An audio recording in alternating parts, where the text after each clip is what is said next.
ஆமீனாவின் புதல்வனாக வாழ்ந்து வந்தவர்கள். அவர்களது 40 வயது நிறைவடையும் பொழுது அகிலங்களை படைத்த அல்லாஹுவால் இவ்வுலகத்தினுடைய வழிகாட்டியாக இறுதி இறை தூதராக அல்லாஹுவால் தேர்வு செய்யப்பட்டார்.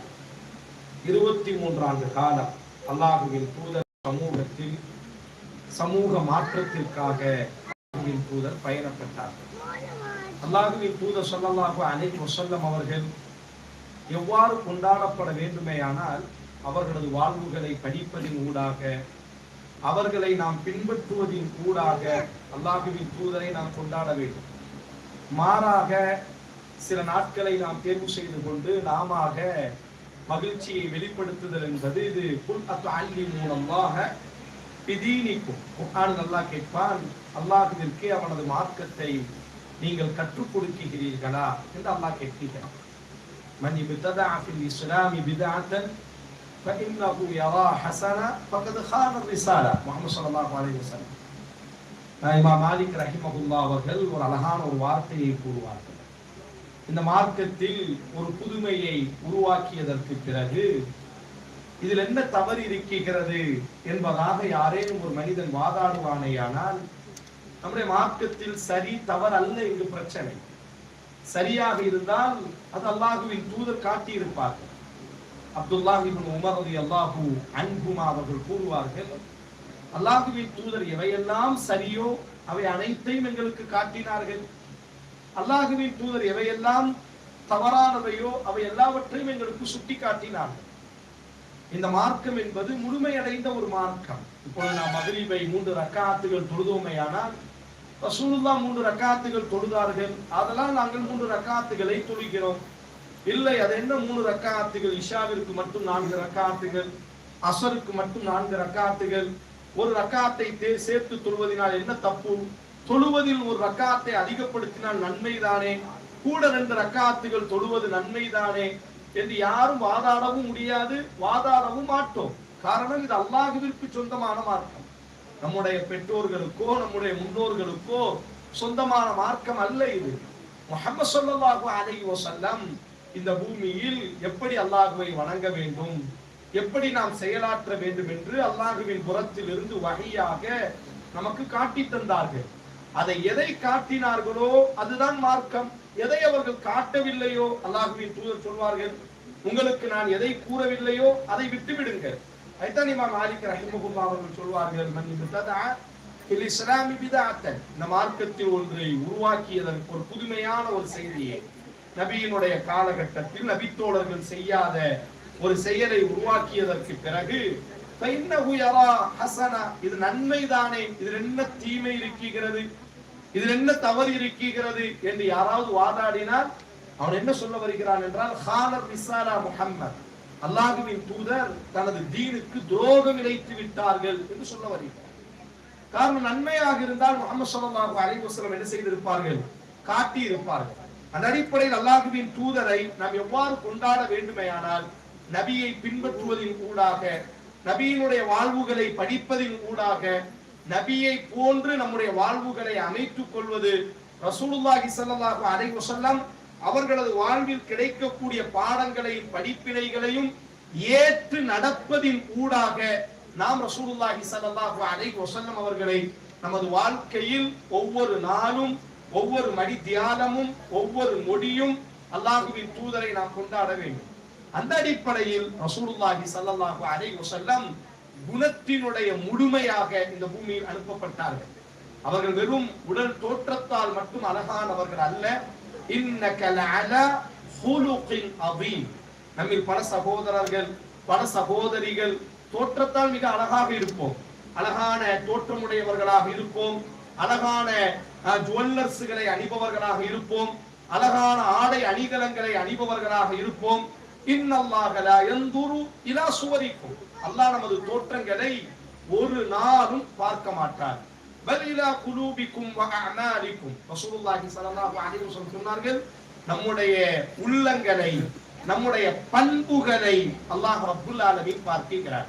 பிலால் இப்னு ரபாஹா தோற்றத்தால் மிக அருவருப்பானவர், பார்த்தால் சகிக்காத ஒரு குணம், பார்த்தால் சகிக்காத ஒரு நிறம், பார்த்தால் கை கொடுக்க தோணாத ஒரு முகம், உதடுகள் தடித்து, காதுகள் வெட்டப்பட்டு, கெண்டைக்கால்கள் சுருக்கமாய், மேலாடைகள் இல்லாமல், வேர்வைகள் வடிந்து கொண்டிருக்கக்கூடிய, முடிகள் யாவும் சுருட்டையாக, பார்த்தால் நின்று பார்க்க வேண்டும் என்று தோன்றாத ஒரு முகம் பிலாலினுடைய முகம்.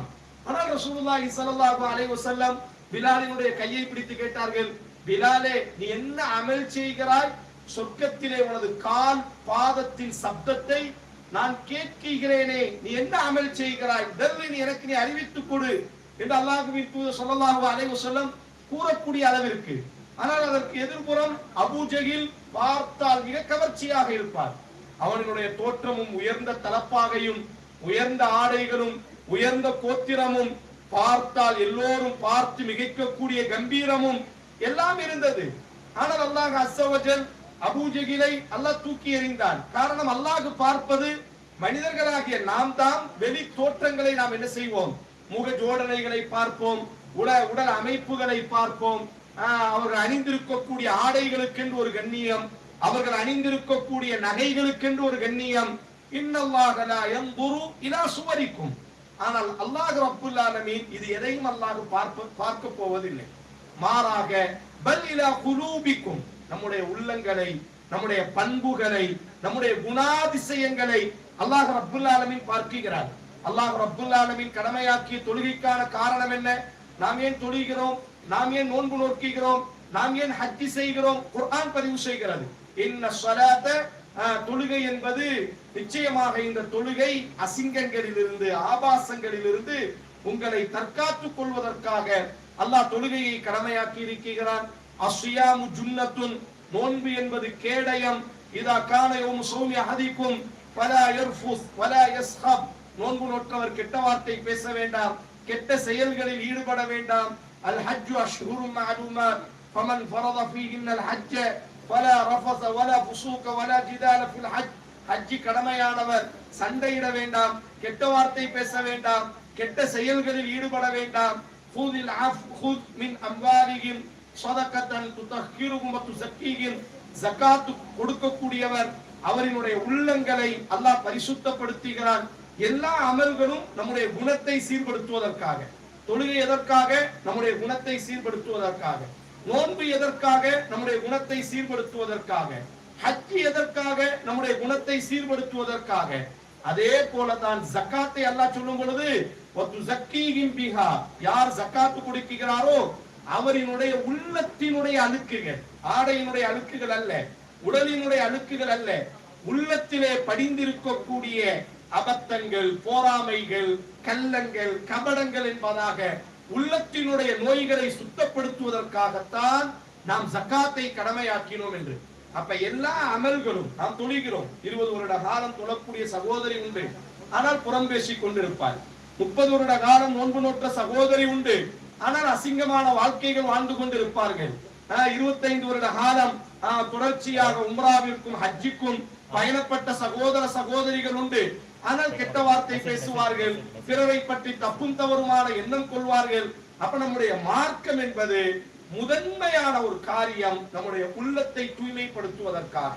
குர்ஆனை அல்லாஹ் இறக்கியதற்கான காரணத்தை அல்லாஹ் சொல்கிறான், ஷிஃபாஉன் லிமா ஃபிஸ் ஸுதூர், குர்ஆனினுடைய வார்த்தை.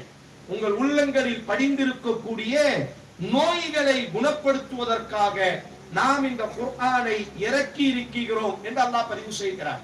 அதனால் முதன்மையானது ரசூலுல்லாஹி ஸல்லல்லாஹு அலைஹி வஸல்லம் இந்த பூமிக்கு அனுப்பப்பட்டதற்கான முதல் காரணம் மனித சமூகத்தினுடைய குணங்களை சீர்படுத்துவதற்காக.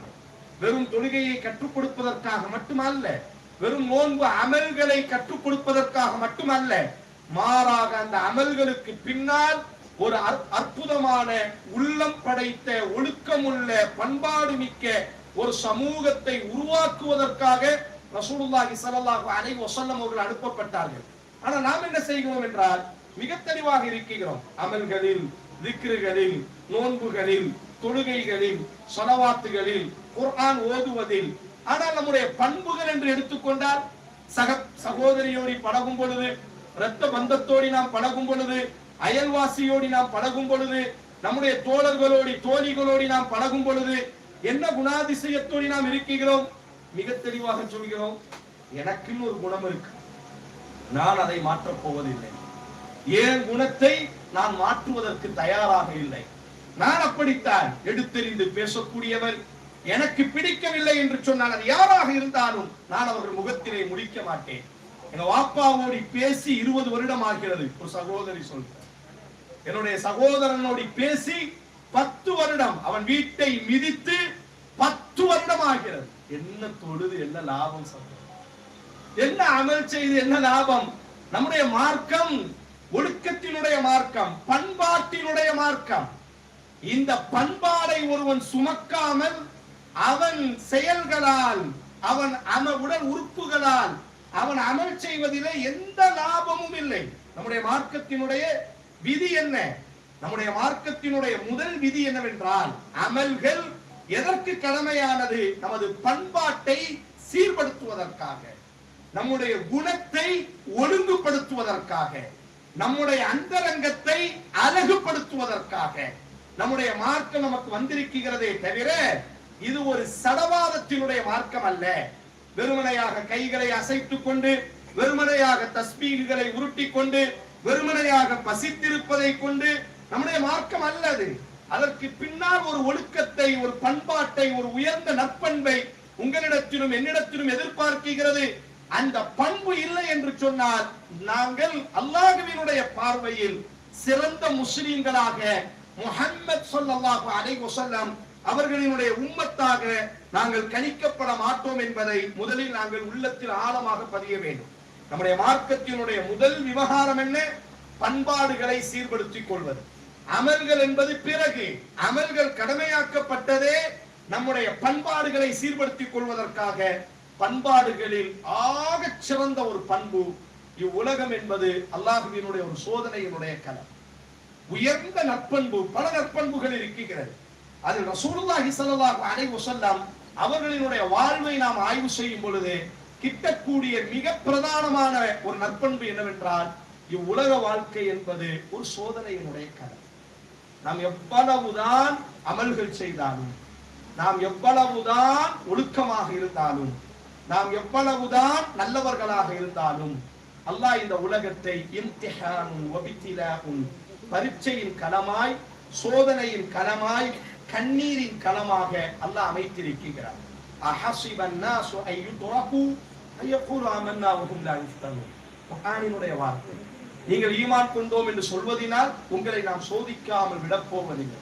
இந்த முழு உலகத்தில் அல்லாஹ் அஸ்ஸ வஜல் ஒவ்வொரு நாளும் லா யஸாலுல் முஃமினு வல் முஃமினா, இறை நம்பிக்கையை சுமக்கக்கூடிய ஆணையும் இறை நம்பிக்கையை சுமக்கக்கூடிய பெண்ணையும் அல்லாஹ் நீங்காமல் சோதித்துக் கொண்டே இருப்பார். நாம் என்ன நினைக்கிறோம் என்றால், பல சகோதரிகள் நாங்கள் தொழுகிறோம், நாங்கள் நோன்பு நோக்குகிறோம், அதனால் எங்களுக்கு எந்த கஷ்டங்களும் வரக்கூடாது, நாங்கள் எந்த சிரமத்தோடையும் வாழக்கூடாது. ஆனால் அல்லாஹ்வின் தூதர் சொன்னார், லா யஸாலுல் முஃமினு வல் முஃமினா, இறை நம்பிக்கையை சுமக்கக்கூடிய ஆணையும் பெண்ணையும் அல்லாஹ் சோதித்துக் கொண்டே இருப்பான். ஹத்தா யல்கல்லாஹ் அஸ்ஸ வஜல், அல்லாஹ்வை சந்திக்கக்கூடிய வரை ஒரு சோதனையிலிருந்து மீண்டதை போன்று தெரியும். அடுத்த ஒரு சோதனையை அல்லாஹ் நமக்கு கொடுப்பார். அடுத்த ஒரு சோதனைக்கு நாம் முகம் கொடுக்க வேண்டும். இந்த சோதனையின் பொழுது நம்முடைய உள்ளங்கள் யாவும் அல்லாஹ்வை முன்னோக்கியதாக இருக்க வேண்டும். ரசூலுல்லாஹி ஸல்லல்லாஹு அலைஹி வஸல்லம் ஹபீபுர் ரஹ்மான், ரஹ்மானினுடைய நேசர், அஷ்ரஃபுல் ஹல்க், படைப்புகளில் மிகச் சிறந்தவர், மனித சமூகத்தினுடைய சய்யிதே உலித ஆதம், மனித சமூகத்தினுடைய தலைவர், வனக்ரஉ பிபாபில் ஜன்னah, நாளைக்கு மறுமையில ரசூல் ஸல்லல்லாஹு அலைஹி வஸல்லம் சொர்க்கத்தை தட்டுவார்கள். அதுவரை சொர்க்கம் மூடி இருக்கும். சஹீஹ் முஸ்லிம்ல இந்த செய்தி வருகிறது. அப்ப அந்த சொர்க்கத்தினுடைய காவலர் கேட்பார், மன் அன்த், யார் தட்டுவது? ரசூல் முஹம்மத், ரசூலுல்லாஹி ஸல்லல்லாஹு அலைஹி வஸல்லம், நான் முஹம்மத். உடனே அந்த வானவர் சொல்வாராம், உங்களுக்காக தான் அல்லாஹ் இந்த சொர்க்கத்தை திறக்குமாறு கட்டளையிட்டார். முதன்மையாக சொர்க்கம் நுழையக்கூடிய ஒரு மனிதர். ஆனா எவ்வளவு சோதனைகள், எவ்வளவு கண்ணீர்.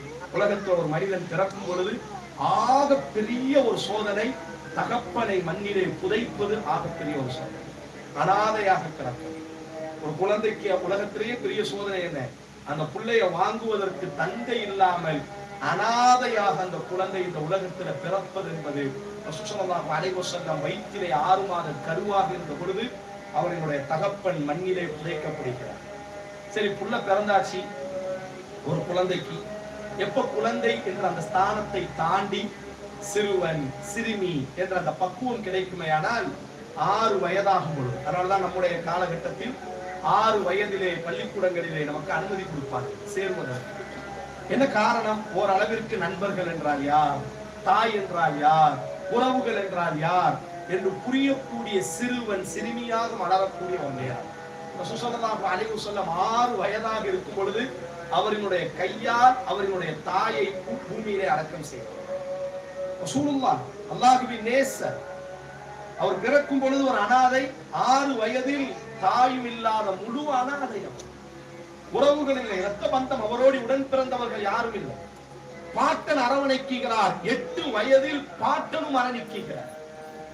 ஏன் சாப்பிட்டாய், என்ன சாப்பிட்டாய், எங்கே சென்றாய் என்று கேட்பதற்கு நாதியற்ற ஒரு ஜீவன் பாலைவனத்திலே சுத்தி கொண்டிருந்தார். அவருக்கு அல்லாஹ் ரப்புல் ஆலமீன் 7 குழந்தைகளை கொடுத்தார். 4 பெண் குழந்தைகள், 3 ஆண் குழந்தைகள். ருக்கையா, ஸைனப், உம்மு குல்சூம், ஃபாத்திமா ரலியல்லாஹு அன்ஹா அஜ்மாயின், காசிம், அப்துல்லா, இப்ராஹிம். 7 குழந்தைகளில் 6 குழந்தைகளுக்கு கஃனிட்டு அடக்கம் செய்தவர் முஹம்மது ஸல்லல்லாஹு அலைஹி வஸல்லம். எவ்வளவு சோதனை! ரசூல் அல்லாஹ்விற்கான நேசர், அல்லாஹ்வுக்கான விருப்பத்திற்குரிய மனிதர், அல்லாஹ் விரும்பக்கூடிய ஒரு மனிதர். எவ்வளவு சோதனையின் பொழுதும் அல்லாஹ்வின் தூதர் மனம் தளரவில்லை. உச்சகட்டமாக அவருக்கு 61 வயது, அவர் மரணிப்பதற்கு, ரசூலுல்லாஹ் மரணிப்பதற்கு 2 வருடத்திற்கு முன்பு பிறந்த குழந்தை இப்ராஹிம் என்ற குழந்தை. மதீனால அந்த புள்ள பிறந்துச்சு. புகாரில இந்த செய்தி வரும்.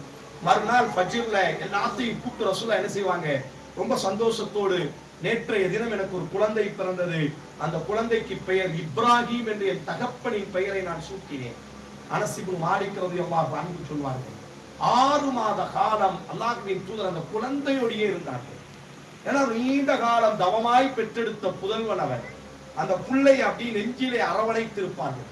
மக்கால ரசூலுல்லாஹ்வுக்கு ஆண் புள்ள பிறந்து உடனே மரணிச்சிடும், காசிம், அப்துல்லா. உடனே அந்த மக்காவாசிகள் எல்லாம் சொல்வார்கள், ஆண் குழந்தை பெறுவதற்கு வக்கற்றவன் நடந்து செல்கிறார். அன்றைய அரேபியர்கள்ட்ட ஒரு குணம் இருந்துச்சு, ஆண் குழந்தை இல்லை அப்படின்னு சொன்னா அவனை மட்டமாக பார்ப்பார்கள். ரசூலுல்லாஹ் நடந்து போகும்பொழுது என்ன சொன்னார்கள், ஆண் புள்ள பெறுவதற்கு வக்கற்றவன் போறான் பார் அப்படின்னார்கள். அப்ப அல்லாஹ்வின் தூதர் கண்ணீரோடி, மனிதர் தானே, கதவுகளை அடைச்சிட்டு கண் கலங்கும் பொழுது அல்லாஹ் இறக்கிய ஒரு அற்புதமான ஒரு அத்தியாயம், நம்ம எல்லோருக்கும் தெரிந்த அத்தியாயம், இன்னா அஃபைனாக்கல் கௌஸர் ஃபஸல்லி லிரப்பிக வன்ஹர் ஷானியக ஹுவல் அப்தர். நபியே கலங்காதீர்கள், அழாதீர்கள், அல்லாஹ் கௌஸரை உங்களுக்கு தருகிறார், அல்லாஹ்வுக்காக தொழுங்கள். இந்த ஷானியக ஹுவல் அப்தர், நீங்கள் அல்ல வக்கற்றவன், உங்களை விமர்சிக்க கூடியவன் தான் வக்கற்றவன் என்று நபியை அல்லாஹ் ஆறுதல் படுத்தினார். இந்த சோகங்களுக்கெல்லாம் மருந்தாக மதீனால அழகான ஒரு குழந்தை இப்ராஹிம் என்ற குழந்தை. அல்லாஹ்வின் தூதர் 6 மாத காலம் அந்த குழந்தையுடையே தன் நேரங்களை, நீண்ட காலத்திற்கு பிறகு கிடைத்த ஒரு பொக்கிஷம் அது. ஒரு நாள் பள்ளிவாசல்ல அல்லாஹ்வின் தூதர் தொழுகை நடத்தி முடித்தவுடன் ரசூலுல்லாஹ் ஒரு நபித்தோழர் வந்து சொல்வார், அல்லாஹ்வின் தூதரே, உங்கள் மனைவி எங்களுக்கு சொல்லி அனுப்பினார்கள், உங்கள் மகன் இப்ராஹிம் மரணத்தினுடைய கடைசி நேரத்தில் துடித்துக் கொண்டிருக்கிறார். உடனே அல்லாஹ்வின் தூதர் அழுது கொண்டே ஓடுவார். புகாரில் அவர்கள் செய்தி வரும். போன உடனே அந்த பிள்ளையை அப்படி கையில தூக்குவார், நெஞ்சோடி அரவணைத்துக் கொள்வார். ரசூலுல்லாஹ்வுடைய கையிலேயே அந்த குழந்தை துடி துடித்து மரணித்து. முஹம்மது ஸல்லல்லாஹு அலைஹி வஸல்லம், நீங்களும் நானும் அல்ல, அல்லாஹ்வின் தூதனுடைய கையிலே அந்த புள்ள அப்படியே மரணிச்சு துடி துடிச்சு அப்படியே அந்த பிள்ளையை நெஞ்சோடி அரவணைத்து சிறிது நேரம் அழுவார்கள். அழுதுட்டு அந்த பிள்ளையை அப்படி தூக்கி சொல்வார்கள், யா இப்ராஹிம், என் அன்பு மகன் இப்ராஹிம், உன்னுடைய இழப்பால் வரஃபத்தின்கள் ஒய்வு, கண்ணிலிருந்து கண்ணீர் வடிகிறது தான், என்னுடைய ஈரப்புலைகள் எல்லாம் சுருங்கி விட்டது தான். வலா நகூலு இல்லா மா யர்தா ரப்புனா, இதுதான் அல்லாஹ்வின் நாட்டம் என்றால் நான் புரிஞ்சிக் கொள்கிறேன், அல்லாஹ் விரும்பாத வார்த்தையை நான் பேச மாட்டேன். வாழ்க்கையில சோதனைகள் என்பது நிச்சயமாக தொழக்கூடிய சகோதரி, நோன்பு நோற்ற சகோதரி, தான் விரும்பியவர்கள் அல்லது தான் நேசித்தவர்கள், தனக்காக வாழ்ந்தவர்களினுடைய ஜனாசாவை உயர்த்தும் பொழுது அவர்களை அடக்கம் செய்வதன் ஊடாக இவர்களுடைய மார்க்கத்தையும் அடக்கம் செய்து விடுகிறது. அல்லாஹ்வை மறுக்கக்கூடிய வார்த்தைகள், அல்லாஹ்வுக்கு கண் இல்லையா, அல்லாஹ்விற்கு காது இல்லையா, அல்லாஹ் ஒருத்தர் இருந்திருந்தா எவ்வளவு பெரிய வார்த்தை. இஸ்லாத்தை விட்டு நாத்திகம் வெளியே சென்று விட்டோம். அல்லாஹ்னு ஒருத்தர் இருந்திருந்தா என் பிள்ளைய அப்படி பார்த்திருப்பானா, அல்லாஹ்னு ஒருத்தர் இருந்திருந்தா நான் தானே தொழுதேன், நான் தானே நோன்பு நோற்றேன் என்று சோதனையின் பொழுது நிலை தடுமாறி விடுகிறோம். وَمِنَ النَّاسِ مَن يَعْبُدُ اللَّهَ عَلَى حَرْفٍ فَإِنْ أَصَابَهُ خَيْرٌ اطْمَأَنَّ بِهِ وَإِنْ أَصَابَتْهُ فِتْنَةٌ انقلب على وجهه خسر الدنيا والآخرة ذلك هو الخسران المبين. குர்ஆனினுடைய வார்த்தை. மனிதர்கள்ல சிலர் ஓரத்தில் நின்று அல்லாஹ்வை வணங்குகிறார்கள். அல்லாஹ் அவர்களுக்கு கொடுத்தால் மகிழ்ச்சி அடைவார்கள். திருமணமானவுடன் குழந்தை கிடைத்து விட்டால், திருமணத்திற்கான கணவன்கள் செல்வ செழிப்போடி கிடைத்து விட்டால், கணவனினுடைய கைகளிலே லட்சங்களும் கோடிகளும் புரண்டு விட்டால், மாஷா அல்லாஹ், அல்ஹம்துலில்லாஹ், தபாரக்கல்லாஹ், அல்லாஹ்வை புகழ்வது, அல்லாஹ்வினுடைய மார்க்கத்திற்கு உதவி செய்வது, அல்லாஹ்வுக்காக அமல் செய்வது, நல்ல பேச்சுகளை பேசுவது. அதே நேரம் அல்லாஹ் குர்ஆனில் சொல்கிறான், அஸாபத்துஹு ஃபித்னத்துன் கலப இலா வஜ்ஹி. அல்லாஹ் கொஞ்சம் சோதித்தார், அல்லாஹ் குழந்தைகளை மரணிக்க வைத்தார், அல்லாஹ் அவர்களினுடைய செல்வத்தினுடைய கரங்களை அல்லாஹ் சுருக்கி கொண்டார், கஷ்டங்களை வறுமைகளை அல்லாஹ் அவர்களுக்கு சாட்டினால் இன்கலப அலா வஜ்ஹி, அல்லாஹ்வை விட்டு முகத்தை திருப்பிக் கொள்கிறார்கள். ஹஸிரத் துன்யா வல் ஆখিরা, உலகத்திலும் நஷ்டவாளி வந்தான், மறுமையிலும் நஷ்டவாளி வந்தான். ذلك هو الخسران المبين, தெளிவான நஷ்டவாளி வந்தான். திருமறை குர்ஆன் பேசுகிறது. அப்ப சோதனையின் பொழுது ரசூலுல்லாஹ்வுடைய வரலாறை நம்ம முழுமையாக படிக்கும் பொழுது நமக்கு கிடைக்கக்கூடிய ஆகச் சிறந்த ஒரு குணம், இவ்வுலகம் என்பது ரசூலுல்லாஹ்வையே விட்டு வைக்கவில்லை. ரசூலுல்லாஹும் கண்ணீர் வடித்தார், அல்லாஹ்வின் தூதரும் குழந்தைக்கு கஃன் செய்தார், அல்லாஹ்வின் தூதரும் மனைவிக்கு ஜனாசா தொழுகை நடத்தினார், அல்லாஹ்வின் தூதரும் தாய் தகப்பனை நினைத்து சிறுபிராயத்திலேயே கத்தி கதறி அழுதார். வறுமையினுடைய கோர பிடிகளில் அல்லாஹ்வின் தூதர் தள்ளப்பட்டார். ஆயிஷா ரலியல்லாஹு அன்ஹா ரசூலுல்லாஹ் மரணிக்கக்கூடிய அன்றைய இரவு அம்மா சொல்கிறார்கள், வீட்டுல எரிக்கிறதுக்கு மண்ணெண்ணெய் இல்லை. நம்ம எல்லாம் இப்போ லைட் போடுறோம். நம்ம ஒரு 50 வருஷத்துக்கு முன்பாக நம்ம வீட்டுல என்ன இருக்கும், விளக்கு இருக்கும். அந்த விளக்குக்கு மண்ணெண்ணெய் ஊத்தணும் மகரிப் நேரத்துல. அப்பதான் இரவு ஃபுல்லா என்ன செய்யும், திரிய நம்ம ஆன் செஞ்சு எரிஞ்சு கொண்டே இருக்கும். ரசூல் ஸல்லல்லாஹு அலைஹி வஸல்லம் அகிலத்தினுடைய அருள்கொடை முஹம்மது இப்னு அப்துல்லாஹ் ஸல்லல்லாஹு அலைஹி வஸல்லம் அவர் மரணிக்கக்கூடிய அந்த நாள் எப்படி இருந்துச்சுன்னு ஆயிஷா ரலியல்லாஹு சொல்றாங்க, என் வீட்டுல எரிக்கிறதுக்கு மண்ணெண்ணெயே இல்லை. பக்கத்து வீட்டு அன்சாரி பெண்களிடத்தில் கடன் வாங்கி நான் என்ன செய்தேன், எனது வீட்டிலே அடுப்பை நான் எரிய வைத்தேன். அவ்வளவு வறுமை. நாங்கள் ரசூலுல்லாஹ் மரணிக்கக்கூடிய வரை சலிக்கப்பட்ட கோதுமையை தன் வாழ்க்கையில் ஒரு முறை கூட சாப்பிட்டதில்லை. நம்ம எல்லாம் கோதுமையை அரைச்சிட்டு என்ன செய்வோம், அரிப்புல சலிக்கிறோம் அல்லவா. ரசூலுல்லாஹ் தன் வாழ்க்கையில அந்த அரிப்பை பார்த்ததே கிடையாது. அப்படியே அந்த கோதுமையை வாயை வச்சு ஊதுவாங்க, அப்படியே அந்த உண்மையெல்லாம் பறக்கும், அதுல அப்படியே தட்டி சாப்பிடுவார்கள். தொண்டைகள் எல்லாம் அறுபடும், குடல்லாம் அறுபடும். ஆனா ரசூல் ஸல்லல்லாஹு அலைஹி வஸல்லம் அவ்வளவு கஷ்டங்கள், எந்த கஷ்டமும் அவரை மனம் தளர வைக்கவில்லை. நபித்தோழர்களினுடைய வாழ்வும் அப்படித்தான். ஆதலால் முதன்மையாக நாம் தெரிந்து கொள்வது ரசூலுல்லாஹ்வுடைய வரலாற்றில் அல்லாஹ்வின் தூதர் சோதிக்கப்பட்டார்கள், அல்லாஹ்வின் தூதர் அழுதார்கள், அல்லாஹ்வின் தூதரும் இந்த உலகத்தில் பல்வேறு சிரமங்களுக்கு முகம் கொடுத்தார்கள். ஆனால் அல்லாஹ்வின் தூதர் உறுதியோடு இருந்தார்கள். ரப்பின் மீது தவறான எண்ணம் கொள்ளாமல் அல்லாஹ் அல்லாஹ் என்று மட்டும்தான் கடைசி வரை அவர்களினுடைய நம்பிக்கை, அல்லாஹ் நமக்கு போதுமானவன், ஹஸ்புன் அல்லாஹ், அல்லாஹ் நமக்கு போதுமானவன் என்ற சிந்தனையில் அழுத்தமாக இருந்தார்கள். இதை நாம் நபியினுடைய வாழ்வில் இருந்து கற்றுக்கொள்ள வேண்டும். இரண்டாவதாக, வாழ்க்கையில் பலர் நம்மை காயப்படுத்தக்கூடும், பலர் நம்முடைய திறமைகளை புறக்கணிக்கக்கூடும், பலர் நம்மை அவமானப்படுத்தக்கூடும், பலர் நாம் தவறே செய்யாமல் நம்மை கண்கலங்க வைக்கக்கூடும். இவைகளை எல்லாம் இந்த உலகத்தில் நாம் சந்திக்கும் பொழுது அவர்களை மன்னிக்கக்கூடிய பெருந்தன்மையை நாங்கள் பெற்றுக்கொள்ள வேண்டும். அல்லாஹ் பதிவு செய்கிறான், நபியை பார்த்து நபியே மன்னிக்கக்கூடிய குணத்தை கையிலே பிடித்துக் கொள்வாயாக. ரசூலுல்லாஹி ஸல்லல்லாஹு அலைஹி வஸல்லம் எவ்வளவு அந்த சமூகத்தால் காயப்படுத்தப்பட்டார்கள். நபியினுடைய மகளினுடைய கருவை சிதைத்தார்கள். ரசூலுல்லாஹ்வுடைய மகள் ஸைனப் இருக்கிறாங்கல்ல, அவங்க ஹிஜ்ரத் செய்து வரும் பொழுது அம்பை எரிந்து, அப்பதான் அவன் நிறை மாத கர்ப்பிணி, அந்த அம்பு வயிற்றுல பட்டு அந்த பேர குழந்தை என்ன செஞ்சிச்சு, அப்படி இரத்த கட்டியாக கீழே விழுந்தது. ஆனால் இதை செய்தவர்கள் ஒரு கட்டத்திலே ரசூலுல்லாஹ்வுக்கு முன்பாக கைகட்டி கைதியாக நிற்கக்கூடிய ஒரு சூழல் உருவானது. அல்லாஹ்வின் தூதர் ஸல்லல்லாஹு அலைஹி வஸல்லம் நேசித்த மிக உச்சக்கட்ட ஒரு ஜீவன் ஹம்ஸா ரலியல்லாஹு அன்ஹு. காரணம் இவங்க ரெண்டு பேரும் சிறிய தகப்பனார், ரசூலினுடைய சிறிய தகப்பனார். இரண்டாவது ரசூல்லாவுக்கும் இது ஆளுக்கும் ஒரே வயசுல, ரெண்டு பேரும் நண்பர்கள், சகோதரர்களாக தோல்ல கை போட்டு சிறு பிராயத்திலேயே ஒரே வீட்டிலே வளர்ந்தவர்கள். உஹது யுத்தத்துல ரசூலுல்லாஹி ஸல்லல்லாஹு அலைஹி வஸல்லம் ஷஹீதானவர்களினுடைய ஜனாசா வரும் பொழுது ஹம்சாவினுடைய ஜனாசாவை பார்ப்பதற்கு கண்கள் இல்லை.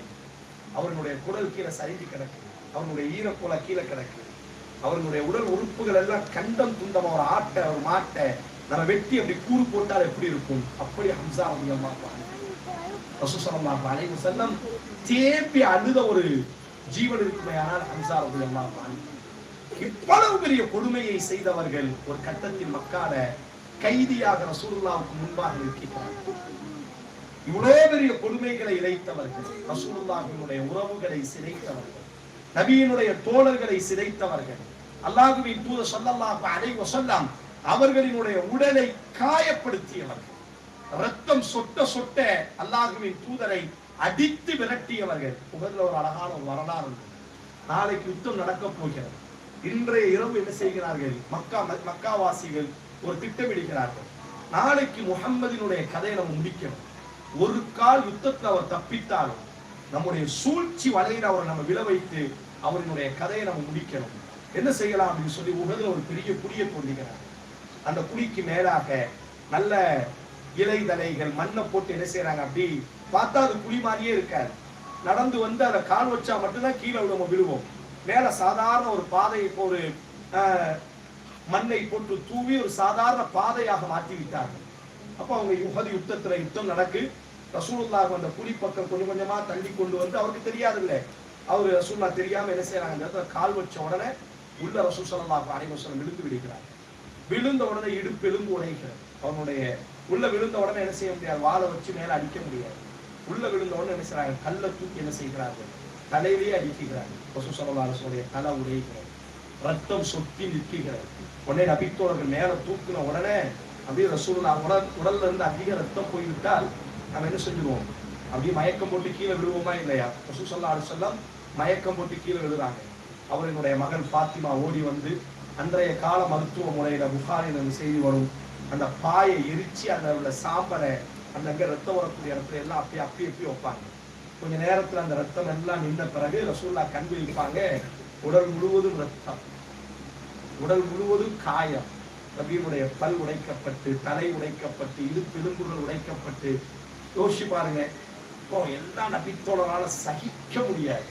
எந்த நபித்தோழரால் அதை தாங்க முடியும்? கேட்க நமக்கே இப்போ முடியவில்லை என்றால் பார்த்த அந்த தோழர்கள், யார் ரசூலல்லாஹ், இந்த சமூகம் அழிந்து நாசமடைவதற்கு அல்லாஹ்வுக்கு துஆ செய்யுங்கள். ஒரு இறைவனை வணங்க வேண்டும், பெண்களை சமமாக நடத்த வேண்டும், ஆண் பெண் என்ற பாகுபாடு இந்த சமூகத்தில் காணப்படக்கூடாது, பெண் குழந்தைகளை உயிரோடி புதைக்க வேண்டாம், கற்பொழுக்கத்தோடி வாழ வேண்டும், வாய்மையோடி வாழ வேண்டும் என்று சொன்ன ஒரே காரணத்திற்காக இவ்வளவு கொடுமைகளை இந்த சமூகம் உங்களுக்கு இழைக்கும் என்றால் இவர்கள் எல்லாம் இனி வாழவே கூடாது, அல்லாஹ்ட்ட அழிந்து போவதற்கு பிரார்த்தனை செய்யுங்கள். அல்லாஹ்வின் தூதர் அந்த ரத்தத்தை தடவி கொண்டு செய்த ஒரு பிரார்த்தனை, அல்லாஹ்வே இந்த சமூகத்தை நீ மன்னிக்கணும், தெரியாமல் அவர்கள் என்னை காயப்படுத்தி கொண்டிருக்கிறார். நண்பு சகோதரர்களே, நாம் தொடக்கூடியவர்கள், நாமெல்லாம் மணிக்கணக்காக மார்க்கத்தை நீங்களும் நானும் பேசக்கூடியவர்கள், மணிக்கணக்காக குர்ஆனோடு தொடர்பில் இருப்பவர்கள். ஆனால் நாம் என்ன மன்னித்திருக்கேன்? நம்முடைய அயல்வாசியை, நம்மோடு இரத்த பந்த உறவுகளை, நம்முடைய நெருக்கத்திற்குரிய சமூகங்களை, குடும்பங்களை, எவ்வளவு நாட்கள் பகமைகளை, சண்டைகளை, சச்சரவுகளை, என்ன முஸ்லீம், என்ன தொழிகிறோம், என்ன நோன்பு நோக்கிறோம்? பூமியில் உள்ளவர்கள் மீது கருணை காட்டுங்கள், வானத்தில் உள்ள அல்லாஹ் கருணை காட்டுகிறார். அலா துஹிப்பூன் அன் யக்ஃபிரல்லாஹு லக்கும். குர்ஆனினுடைய வார்த்தை, உங்களுக்கு அநீதம் இழைத்தவர்களை மன்னியுங்கள், அல்லாஹ் உங்களை மன்னிப்பதற்கு போதுமானவனாக இருக்கிறார். ஆனா நாம ரொம்ப தெளிவா இருக்கோம். தொழ தயார், நோன்பு இரவு நேரத்துல தஹஜ்ஜத், மாஷா அல்லாஹ், திங்கட்கிழமை வியாழக்கிழமை நோன்பு நோற்பது அல்ஹம்துலில்லாஹ் நல்ல விஷயம். ஆனால் பண்புகளால், குணாதிசயத்தால் சண்டைகளும் சச்சரவுகளும், நம்மில் யார் சண்டையிடவில்லை, நம்மில் யார் பகமை காட்டவில்லை? அயல்வாசியோடையும் இரத்த பந்தத்தோடையும் பெத்த தாயோடி பகமை காட்டக்கூடிய சகோதரி நமக்கு தெரியும். கெட்டிய கணவனோடு பகமை காட்டக்கூடிய சகோதரி நமக்கு தெரியும். உடன் பிறந்தவனோடு சொத்துக்காக மணிக்கணக்காக மாதக்கணக்காக மாதக்கணக்காக வருடக்கணக்காக பேசாத சகோதர சகோதரிகள் சமூகத்தில் உண்டு. நாம் என்ன முஹம்மது ஸல்லல்லாஹு அலைஹி வஸல்லத்தை கொண்டாடுவதற்கு தகுதியானவர்கள்? அல்லாஹ்வின் தூதர் அவ்வளவு காயங்கள், கண்ணீர், கஷ்டங்கள், உறவுகளை கொலை செய்தார்கள். நபியை கொலை செய்வதற்கு துணிந்தார்கள். சொந்த தேசத்தில் இஹ்ராம் அணிந்து கொண்டு உம்ராவுக்காக ரசூல் நுழையும் பொழுது கழுத்தை பிடித்து வெளியே தள்ளினார்கள். இது உனக்கான தேசம் அல்ல, இது எங்களுக்கான தேசம், நீ உம்ரா செய்ய கூடாது என்பதாக அல்லாஹ்வின் தூதரை அடித்து விரட்டினார்கள். ஆனால் அல்லாஹ்வின் தூதர் ஒரு கட்டத்துல நாம் அநீதி இழைக்கப்படுகிறோம் அல்லவா, ஒரு கட்டத்தில் அல்லாஹ் நம்மை உயர்த்துவார். நம்மை கண்கலங்க வைத்தவர்கள், நம்மை காயப்படுத்தியவர்கள், நம்மை புறக்கணித்தவர்கள், நமக்கு உதவாதவர்கள், நம்மை இழிவுபடுத்தியவர்களை அல்லாஹ் நமக்கு கீழாக கொண்டு வந்து நிப்பாட்டுவார் ஒரு நாளில். அந்த நாளில் நாம் எப்படி நடந்து கொள்ள போகிறோம்?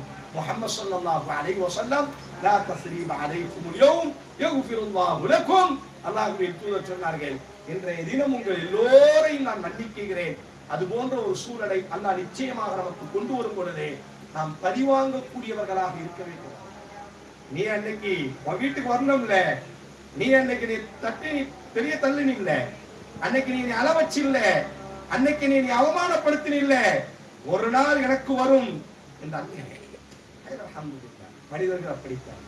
ஒவ்வொருவரும் ஒவ்வொரு சிந்தனை உடையவர்கள். அதான் அரபியில் சொல்வார்கள், மேன்மக்களாகவே நாம் இருக்க வேண்டும். நாம் எப்பொழுதும் நல்ல தாய்க்கு பிறந்தவர்கள், நல்ல தகப்பனுக்கு பிறந்தவர்கள். இதனுடைய அடையாளம் என்ன?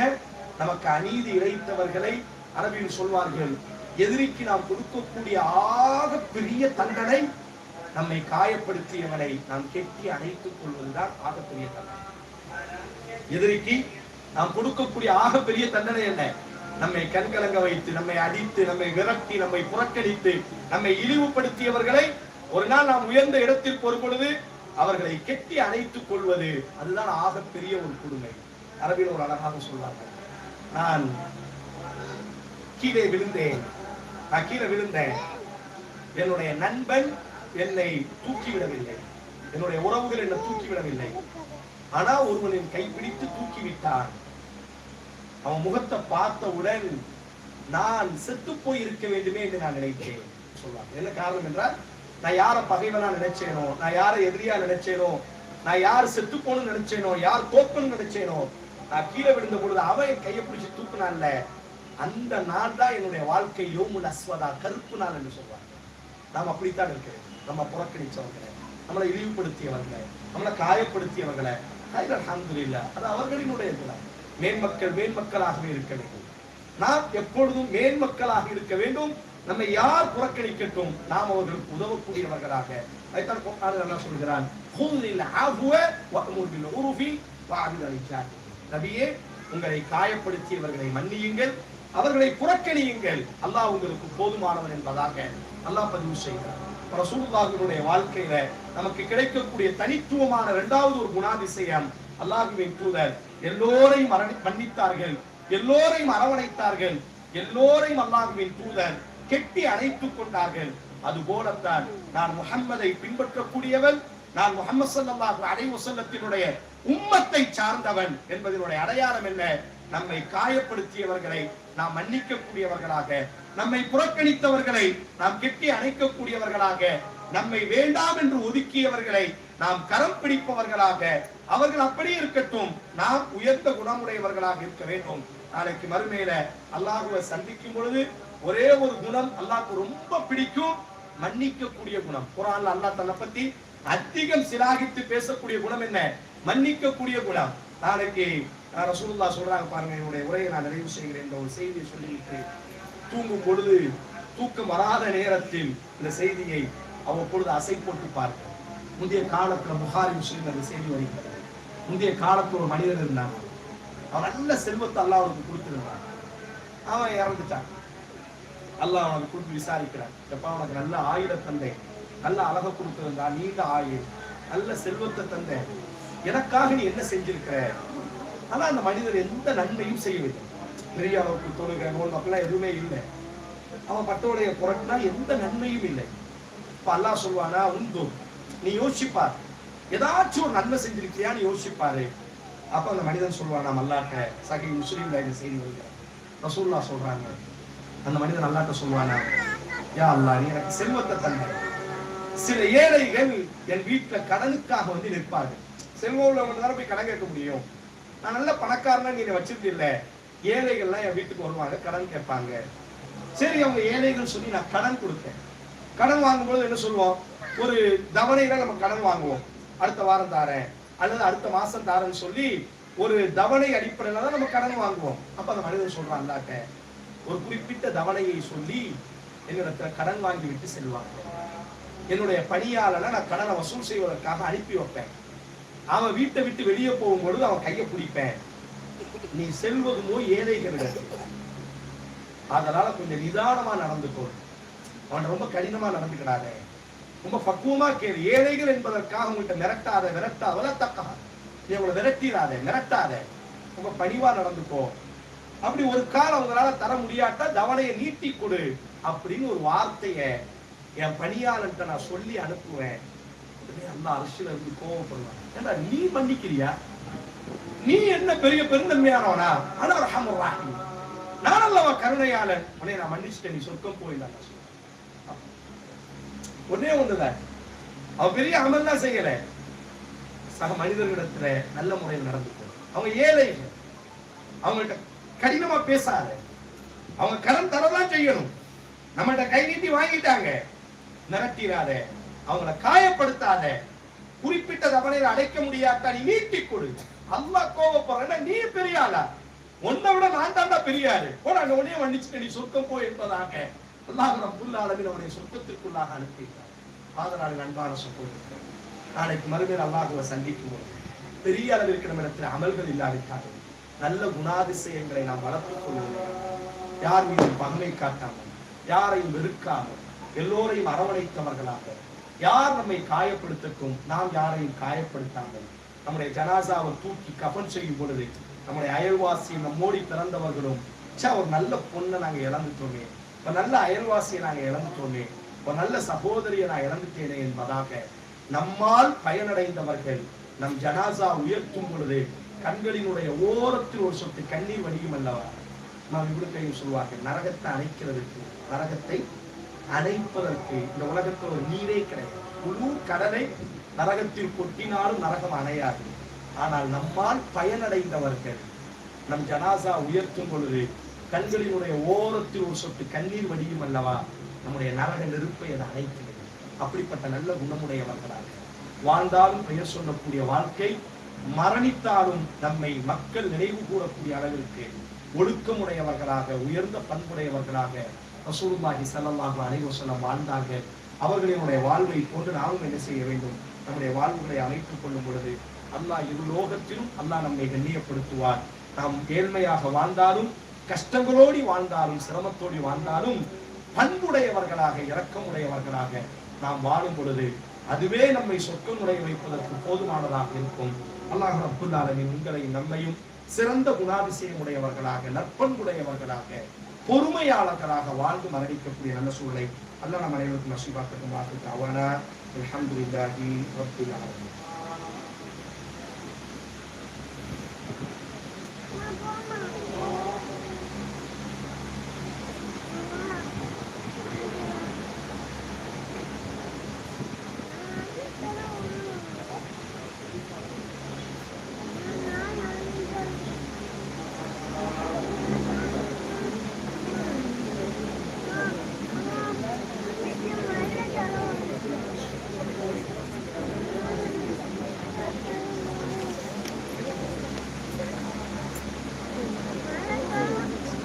அல்ஹம்துலில்லாஹ். அடுத்ததாக சிறப்பு விருந்தினருக்கு நினைவு பரிசு வழங்குவதற்காக மதரசாவின் முதல்வர் உபைத் அப்துல் காதர் அவர்கள் வழங்குவார்கள்.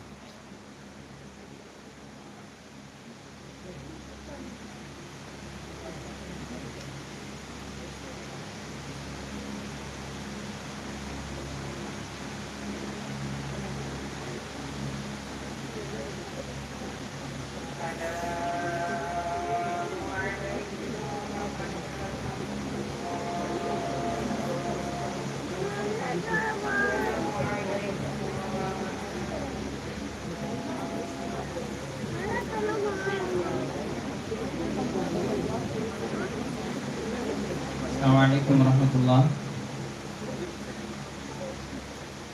அடுத்ததாக நமது மதரசாவுடைய மாணவர்கள் சில பேர் வந்து நாங்களா முன் வந்து கேட்டாங்க, அதனால தான் அந்த ப்ரோக்ராம் வந்து அரேஞ்ச் பண்ணோம். அவங்க வந்து இந்த மதரசாவை பற்றி நாங்கள் சில விஷயங்கள் சொல்லலாம் ஆசைப்படுறோம், அது எங்களுக்கு ஒரு வாய்ப்பு கொடுங்க அப்படின்னு சொல்லி கேட்டாங்க. அந்த மாணவர்கள் உங்களுக்கு முன்னாடி கொஞ்ச நேரம் பேசுவாங்க, மதரசாவை பற்றி, மதரசாவோட உஸ்தாத்மார்களை பற்றி இன்ஷா அல்லாஹ் சொல்லுவாங்க.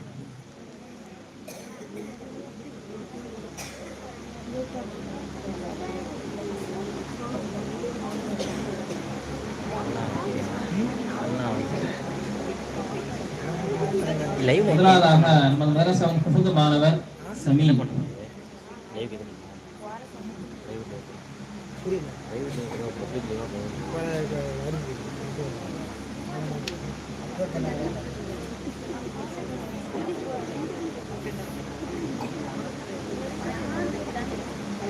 இந்த கேப்ல எப்படி தான் வந்து இது செட் பண்ண போறான்னு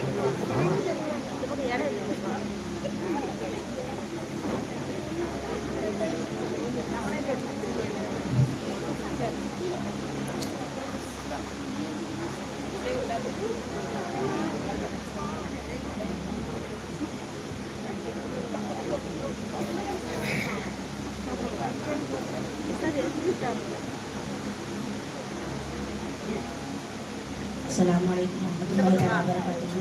நாங்கள் வந்து எங்கள் ஆசிரியர்கிட்ட வந்து நாங்கள் இப்போ மாசாவை பற்றி கொஞ்சம் அடுத்த பேசலாமான்னு பெர்மிஷன் கேட்டோம். எங்கள் ஆசிரியர் தாராளமாக பண்ணுங்கன்னாங்க, அதனால மாசாவை பற்றி பேச முடியும்.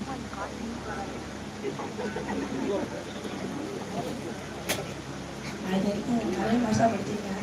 அதில் வந்து இந்த மாதம் வந்து எனக்கு வந்து ரொம்ப கம்ஃபர்டபுளாக இருந்துச்சு. நிறைய சார் வந்து எல்லாருமே விசிட்டாக இருக்க மாட்டாங்க. இவங்க வந்து ரொம்ப ஆமாம் எதுவுமே பொறுமையாக கேட்டு எனக்கு தேவையானதை செஞ்சு கொடுத்து எதுவும் வந்து அட்வைஸ் பண்ணி பண்ணுவாங்க.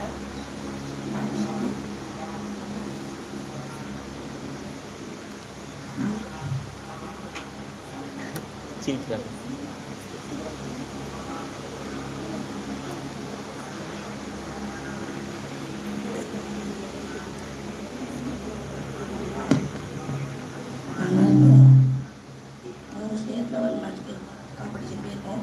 ரெண்டு வந்து மதுரையில் ஒரு திருச்சியில் போயிருக்கோம். அசைமார்களே மசாக்குள்ள காம்படிஷன் வச்சு எங்களை டீமாக பிரித்து ரவுண்ட் மாதிரி வச்சுருந்தாங்க. இந்த மாதிரி ஸ்பீச் மாதிரி நிறைய வச்சுருந்தாங்க.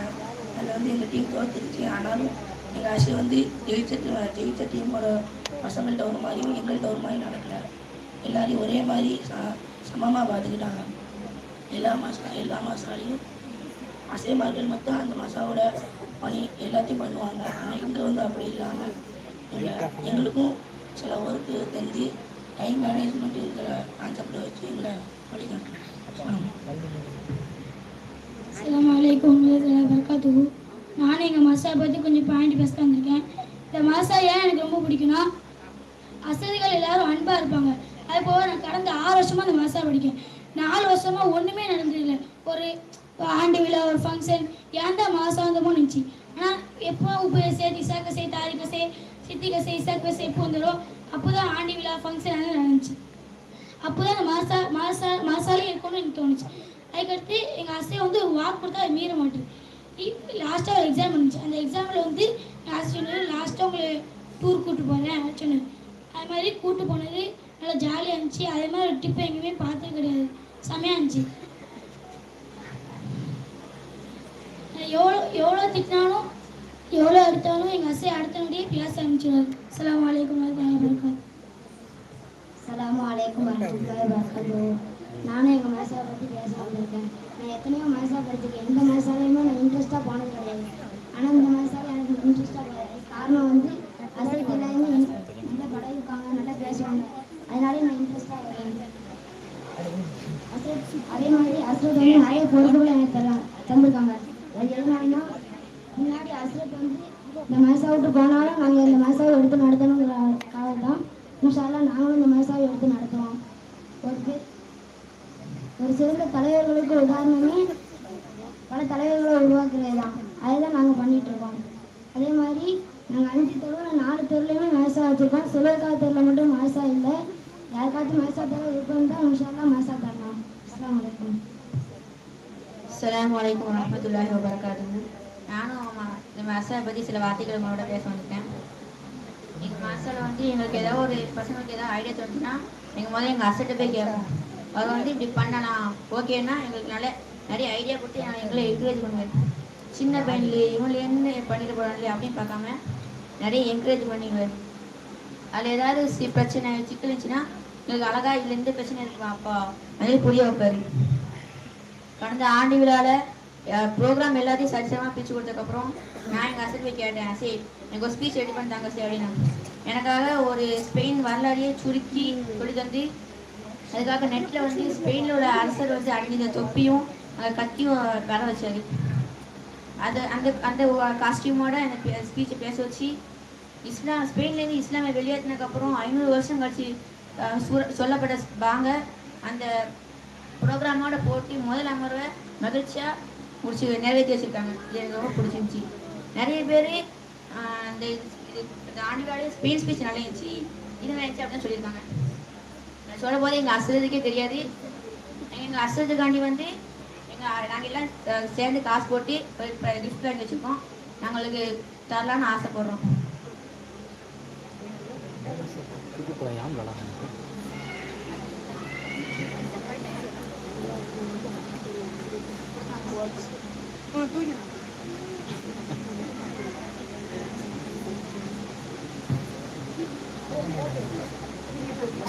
மாஷா அல்லாஹ் பாரக்கல்லா.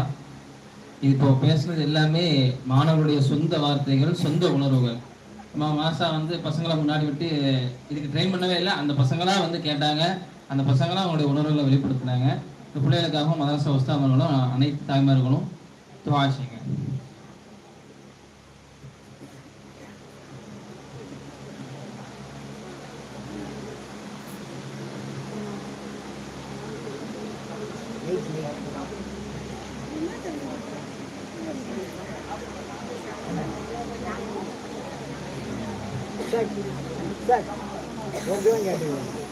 தெரியுதா?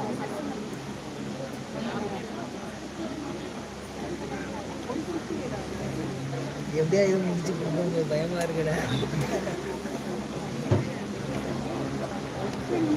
ஓகே ஓகே நம்பர் போக முடியாது.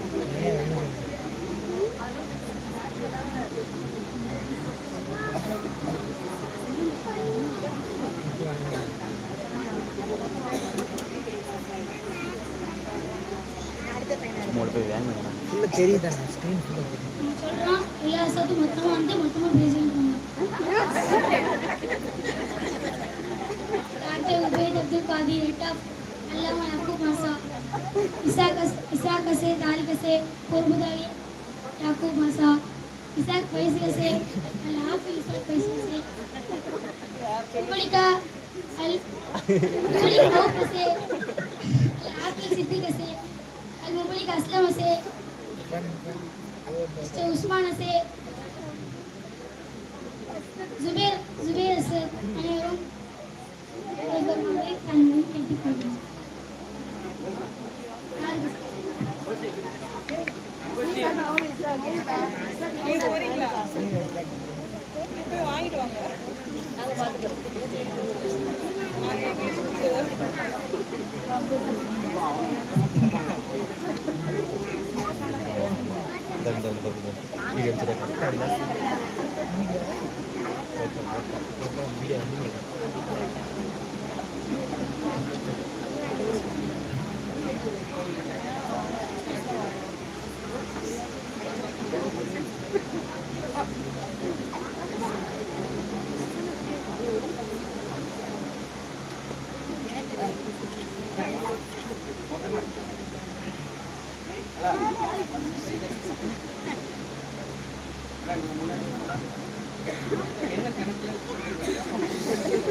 Insta news update feature update.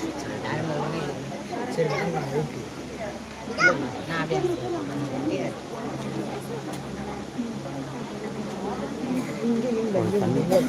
தள்ளி கிளம்புவாங்க. நீ அதை உட்காரு லைவ் போயிட்டு இருக்கோம் லைவ் போயிட்டு கூட்டத்தை வீடியோ எடுப்போம். அடுத்ததாக நமது மதரசாவின் தனித்துவங்கள் அப்படின்ற மதரசாவினுடைய முதல்வர் உபைத் அப்துல் காதர் அவர்கள் ப்ரொஜெக்டரை வச்சு உரையாற்றுவாங்க.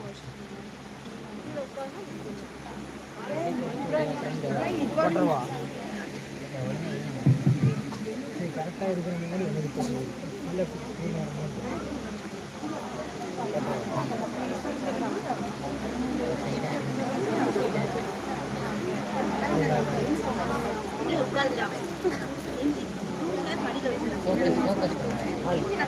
திரும்பிட்டு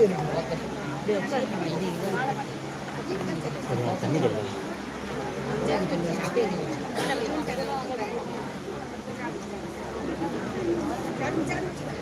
நீ எடி பண்ண முடியாது.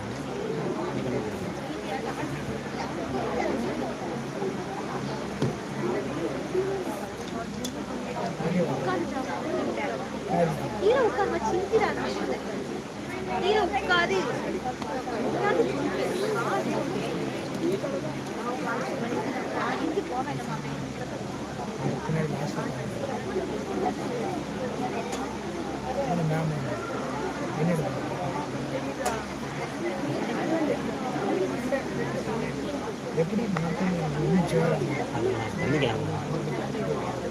அந்த தண்ணி தண்ணி இடம் தண்ணி இடம்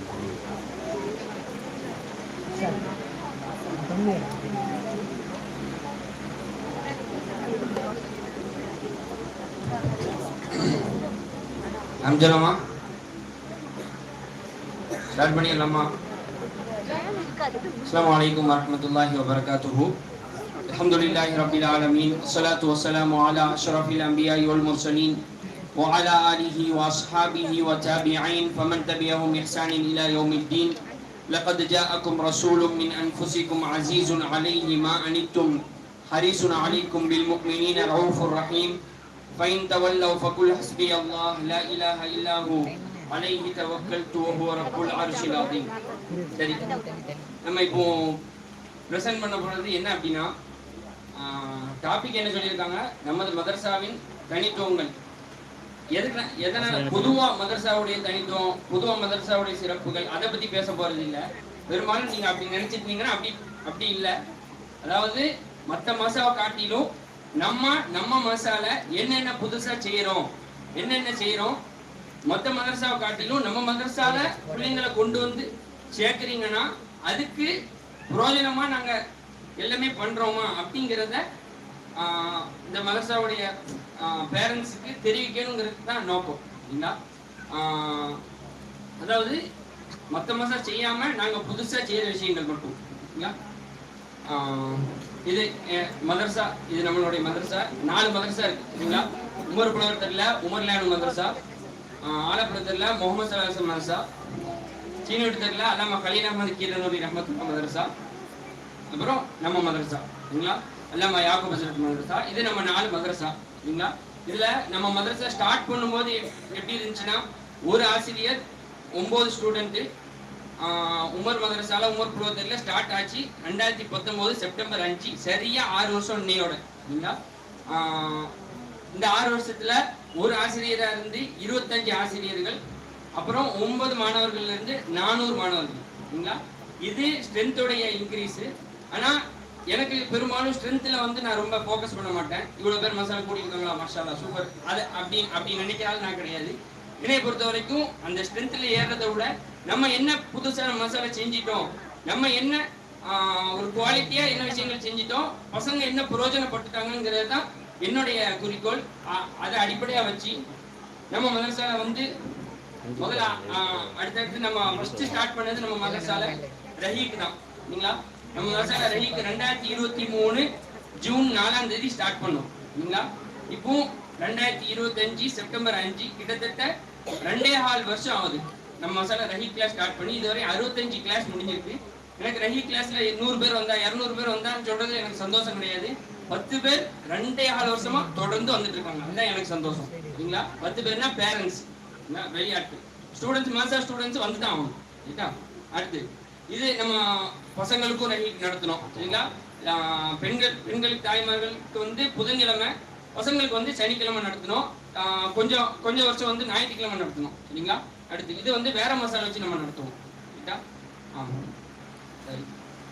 அப்புறம் நம்ம வந்து சும்மா இல்லாம ஒரு ஏதாவது காம்படிஷன் நம்ம கலந்துக்கணும் அப்படின்னு சொல்லிட்டு இதுவரையும் நம்ம மதரசால இருந்து பசங்க, எனக்கு முன்னாடி பேசின அந்த பசங்க சொன்னாங்கன்னு நினைக்கிறேன். ஒரு பையன் சொன்னான், அது நீங்க ஒழுங்கா கேட்டீங்களா என்னன்னு தெரியல. இதுவரை நாங்க ஸ்கூலுக்குள்ள பரிசு எழுதி தான் பார்த்துருக்கோம். எங்களை முறையே என்ன செஞ்சாங்க, ஒரு ஸ்டேட் லெவல் காம்படிஷன் நாங்க போய் வெளியூர்ல போய் அட்டன் பண்ணிட்டு வந்தோம்னு ஒரு பையன் சொன்னான் சரிங்களா. வேற ஒன்றும் இல்லை, இதுவரையும் 3 மாநில அளவில் நடந்த எக்ஸாம் வந்து பசங்களோட பிள்ளைங்களோட அட்டன் பண்ணியிருக்கோம். அதில் வந்து 2 இது மதுரையிலையும் 1 வந்து திருச்சியிலையும் அட்டன் பண்ணோம். இது நாங்கள் பசங்க உட்காந்து எழுதுறது அங்கே மதுரையில் பசங்க. இது நம்ம முதல்ல மதுரையில் போனது இந்த ரஹீக் காம்படிஷன்ல ஃபர்ஸ்ட் செகண்ட் 2 பிரைஸ் வாங்கினோம். ரீமா ஷெரீன் மற்றும் ரிஸ்வானா 2 பேர் வாங்கினாங்க. அது போக நம்ம 2வது ஷமாயில் திருமீதி போட்டி வந்து மதுரையில போய் பிரைஸ் வாங்கினோம். அதுல வந்து 4 பேர் 3rd 4th 5th 6th state லெவல்ல முதல் காம்படிஷன்ல ஃபர்ஸ்ட் செகண்ட் பிரைஸ், 2வது காம்படிஷன்ல 3rd 4th 5th 6th வாங்கினோம். அதுல வந்து சமீஹா மல்லியா, தில்ஷாத், நூருல் தஸ்லீம், ரீமா ஷெரீன் 4 பேர் வாங்கினாங்க. 3rd 4th 5th 6th எனக்கு நல்ல ஞாபகம் இருக்கு. அடுத்தடுத்து நான் தான் போய் வாங்கினேன். யாரும் இவன் திரும்ப வரான்னு எல்லாரும் பார்த்துட்டு இருந்தான். நான் வாங்கினேன். அதுக்கப்புறம் இன்னொரு இஷாக் 2 பேர் வாங்கினோம். மொத்தம் 5 வாங்கணும். இன்னொருத்தவங்களும் வாங்க சொன்னாங்க. அப்புறம் நம்ம மசாலா வந்து வெளியில போயே ஒரே எழுதிட்டு இருக்கோமா காம்படிஷனு, உள்ளுக்குள்ள நம்ம ஒரு காம்படிஷன் வச்சா என்ன அப்படின்னு சொல்லிட்டு நாங்களும் நினைச்சோம், பசங்களும் நினைச்சிட்டு இருந்தாங்க. அதுக்கேற்ற மாதிரி எங்களுக்கு ஒரு காலகட்டம் அமைஞ்சிச்சு. அதுல நம்ம என்ன செஞ்சோம், பசங்களை டீமா பிரிச்சு இங்க வச்சுதான் நம்ம போட்டி நடத்தினோம். அதான் இந்த போட்டியில வந்து 12 ரவுண்டு வச்சு, ஒரு ரவுண்டு குவிஸ் ரவுண்டு, ஒரு ரவுண்டு மெமரி ரவுண்டு, ஒரு ரவுண்டு பசங்க வந்து பயான் பேசுறது, இப்படி அவங்கள டீமா பிரிச்சு உட்கார வச்சு மொத்தம் 9 டீமா, மொத்தம் 50 பேருக்கும் மேல நம்ம மசாலா பசங்களும் பிள்ளைங்களும் கலந்து கொண்டு அதுல எக்கச்சக்கமான செய்திகள் அந்த காம்படிஷன் நடந்தது. இப்படிதான் இல்லைங்களா. ஒரு டீமா பிரிச்சு வச்சு அவங்க ஒரு கொஸ்டின் கேட்க கை தூக்கணும், குவிஸுக்கு பதில் சொல்லணும். அப்புறம் போர்டில் ஒரு கொஸ்டின் 10 செகண்ட் தான் இருக்கும். அந்த 10 செகண்ட்ல பார்த்து யார் கரெக்டாக ஆன்சர் சொல்றா, இப்படி நிறைய வகையான ரவுண்ட்ஸ் வச்சு 2 நாள் நடத்தணும் தொடர்ந்து இல்லைங்களா. அதோடைய போட்டோஸ் தான் இதெல்லாம். அது வந்து பசங்களும் நாங்களும் ரொம்ப என்ஜாய் பண்ணோம், ரொம்ப சந்தோஷமா அதை பண்ணோம் இல்லைங்களா. நீங்க உங்க வீட்டுல அந்த பசங்க எழுதிருந்தாங்கன்னா கேட்டு பாருங்க அந்த போட்டி எப்படி இருந்துச்சுன்னு சொல்லி. இதை வந்து நாங்க ரெக்கார்ட் பண்ணி யூடியூப்ல போட்டோம்னு நினைச்சோம், பட் அதை பண்ணாம விட்டுட்டோம். அது வந்து அவ்வளவு பிரமாதமா மன நிறைவா இருந்துச்சு. சின்ன பசங்களாம் முன்னாடி வந்து ஸ்பீச் பேசினாங்க. குட்டி பையன் இவங்க பெரிய பையன் ரைட்டா, இவங்களாம் என்ன செய்வாங்க வந்து பேசினாங்க ரைட்டா. அதெல்லாம் ரொம்ப சிறப்பா இருந்துச்சு. அப்புறம் நம்ம மசாவுடைய ஆண்டு விழா இல்லைங்களா. மற்ற மசாவை காட்டிலும் நம்ம வந்து கூடுதலா என்ன செய்யணும், நிறைய புதுசா செய்யணும். ஆண்டு விழால ஒரு பையன் மேடையில ஏறானா அவன் இந்த ட்ரெஸ் தான் போட்டிருக்கணும்னு உட்பட நான் எல்லாத்தையும் நான் முடிவு பண்ணுவேன் இல்லைங்களா. நீங்க ஆண்டு விழால மேடையில ஒரு குறை பார்க்க முடியாது. ஒருத்தர் கலர் ட்ரெஸ்ஸை போட்டு ஒரு அரைவரையா மேடையில ஏறிட முடியாது. அப்படி பெர்ஃபெக்டா எல்லாத்துக்கும் நீ இந்த ட்ரெஸ் தான் போடணும், நீ இந்த ட்ரெஸ் தான் போடணும் அப்படி செதுக்கி வச்சுதான் நாங்க என்ன செய்வோம், மேடையில ஏற்றுவோம் சரிங்களா. அடுத்தடுத்து பசங்களுடைய போட்டோஸ் இருந்தா அந்த பாருங்க, எல்லாரும் மேடையில் இருக்கிற எல்லாரும் ஒருமையா இருக்கணும், கரெக்டா சூப்பரா எல்லாரும் ட்ரெஸ் பண்ணியிருக்கணுங்கிறதுக்கு அது ஒண்ணு. அப்புறம் பின்னாடி எல்இடி வைக்கணும், எல்லாத்துக்கும் புரிய வைக்கணும் அப்படிங்கிறது ஒரு இது விடாம அப்படி பார்த்து என்ன செய்வோம். அவ்வளவு செலவு அன்புல எல்லாரும் என்ன செஞ்சாங்க, உதவி செஞ்சாங்க. முதல் ஆண்டு விழால வந்து 1,80,000 ரூபாய் செலவு, 2வது ஆண்டு விழால 1,85,000 ரூபாய் செலவு. ஆனா அன்புல எல்லாருமே ஒத்துழைச்சாங்க, சூப்பரா போச்சு. அப்புறம் இது வந்து நம்ம மசாலா வந்து வாரம் சனிக்கிழமை பெண்கள் பையன் நடக்குது ஒண்ணு, அதுக்கு யாரும் வரமாட்டா ஒண்ணு. பசங்களுக்கு வந்து நாங்க என்ன செய்வோம், பெண்களை வந்து நம்ம கட்டாயப்படுத்த முடியாது, கட்டாயப்படுத்தினா நாங்க சண்டை வந்துடும். ஆனா என் பசங்களை நான் என்ன செய்யலாம், கட்டாயப்படுத்துவேன். நீ இருந்துதான் அவனு சொல்லலாம், அவன் இருக்கதான் செய்வான். அந்த அடிப்படையில நம்ம வந்து பசங்களுக்கு வந்து ரெகுலரா சனிக்கிழமை பயான் வச்சு பயான் நடத்தி அதுல பெரிய சிக்கல் என்னன்னா எம்புல டியூஷன் போகணும் எல்லாரும் வந்துருவாங்க. சரிங்களா? எல்லாரும் சனிக்கிழமை டியூஷன் லீவ் போட்டாதான் இந்த மசாலா இருக்கணும்னு ஒரு ரூல் இருக்கு. சரிங்களா? பசங்கள்ட்ட கேட்டுக்கோங்க, சனிக்கிழமை டியூஷன் லீவ் போடணும். எந்த டியூஷன் நீங்க சேர்க்கிறீங்களோ அந்த டியூஷன்ல என் பையன் சனிக்கிழமை மட்டும் வரமாட்டான், என் பையன் சனிக்கிழமை மாசா போவான்னு சொல்லணும். சில டியூஷன்ல நானே பேசியிருக்கேன், நாசிக் சார் டியூஷன்ல சேர்க்கிற ஆட்கள்கிட்ட அவர்கிட்ட போனேன், சார் சனிக்கிழமை மட்டும் விட்டுங்க அப்படின்னு சொல்லி ரெக்வஸ்ட்லாம் பண்ணியிருக்கேன். ரைட்டா? சனிக்கிழமை அவங்களுக்கு பயான் நடந்து அந்த பயான் முடிஞ்சு கேள்வி கேட்டவங்களுக்கு கேள்வி கேட்பாங்க. அதுல நல்லா கவனிச்சு பதில் சொன்ன பசங்களுக்கு பிரைஸ் எல்லாம் கொடுத்து இது ரெகுலரா நடக்கிறது. நம்ம இது பசங்களுக்கு ஒரு இன்ட்ரெஸ்ட் உருவாக்கணுங்கிறதுக்காக பண்ணது. சரிங்களா? அப்புறம் நம்ம மசாலா இஃப்தார் அரேஞ்ச் பண்ணுவோம் எல்லா நோம்புலையும். இதுவரை கடைசி நான் மசாக்கு வந்து 4 வருஷம் நோம்புலையும் இஃப்தார் அரேஞ்ச் பண்றோம். வேறு இஃப்தார்லாம் போய் சொல்றாங்க அப்படின்னு நினைச்சீங்கன்னா, எதனால இஃப்தார் அரேஞ்ச் பண்றோம் அப்படின்னா, நம்ம மசாக்கு நிறைய பேர் வெளியில இருந்து ஹெல்ப் பண்றாங்க.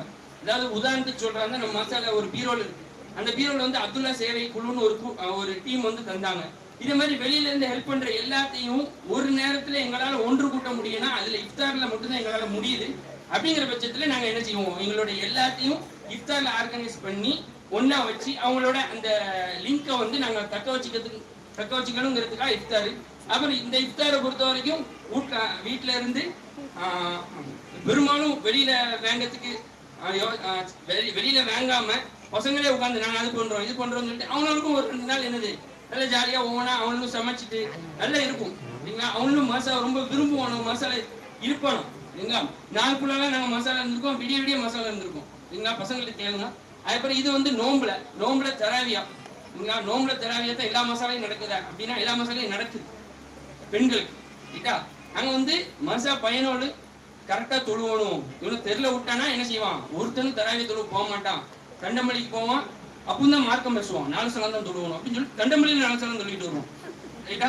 கண்டமளியில 10 சலம் அங்க ஓதி முடிச்சிருவான். ரைட்டா? அங்க 4 சலம் சொல்லிட்டு வருவான். அதுலயும் என்னது முதல் ரக்கா துருக்குள்ள தான் படப்படன்னு ஓடி போய் இப்படிலாம் நாங்களாம் ஜாயின் பண்ணிருக்கோம் சின்ன பிள்ளைல. ரைட்டா? அப்போ இவனுங்க எல்லாத்தையும் என்ன செய்யணும், மதரசால கொண்டு வந்து தொழுவ வைக்கணும். அப்புறம் ஒவ்வொரு சலாம் முடிஞ்சு எல்லாம் எஞ்சி எல்லாம் தக்பீர் கட்டு ஃபுல்லா அவங்க ஆர்டர் பண்ணி, அப்புறம் அந்த நோம்ப வந்து அந்த நோம்புல 1 மாசத்தை 4ஆ பிரிச்சு வாரம் நான் அதாவது ஒரு நாள் விட்டு ஒரு நாள் 7 நாள் நான் பயான் பேசுவேன், 7 நாள் தாரிக்கு, 7 நாள் சித்திக்கு, 7 நாள் இஷாக்கு.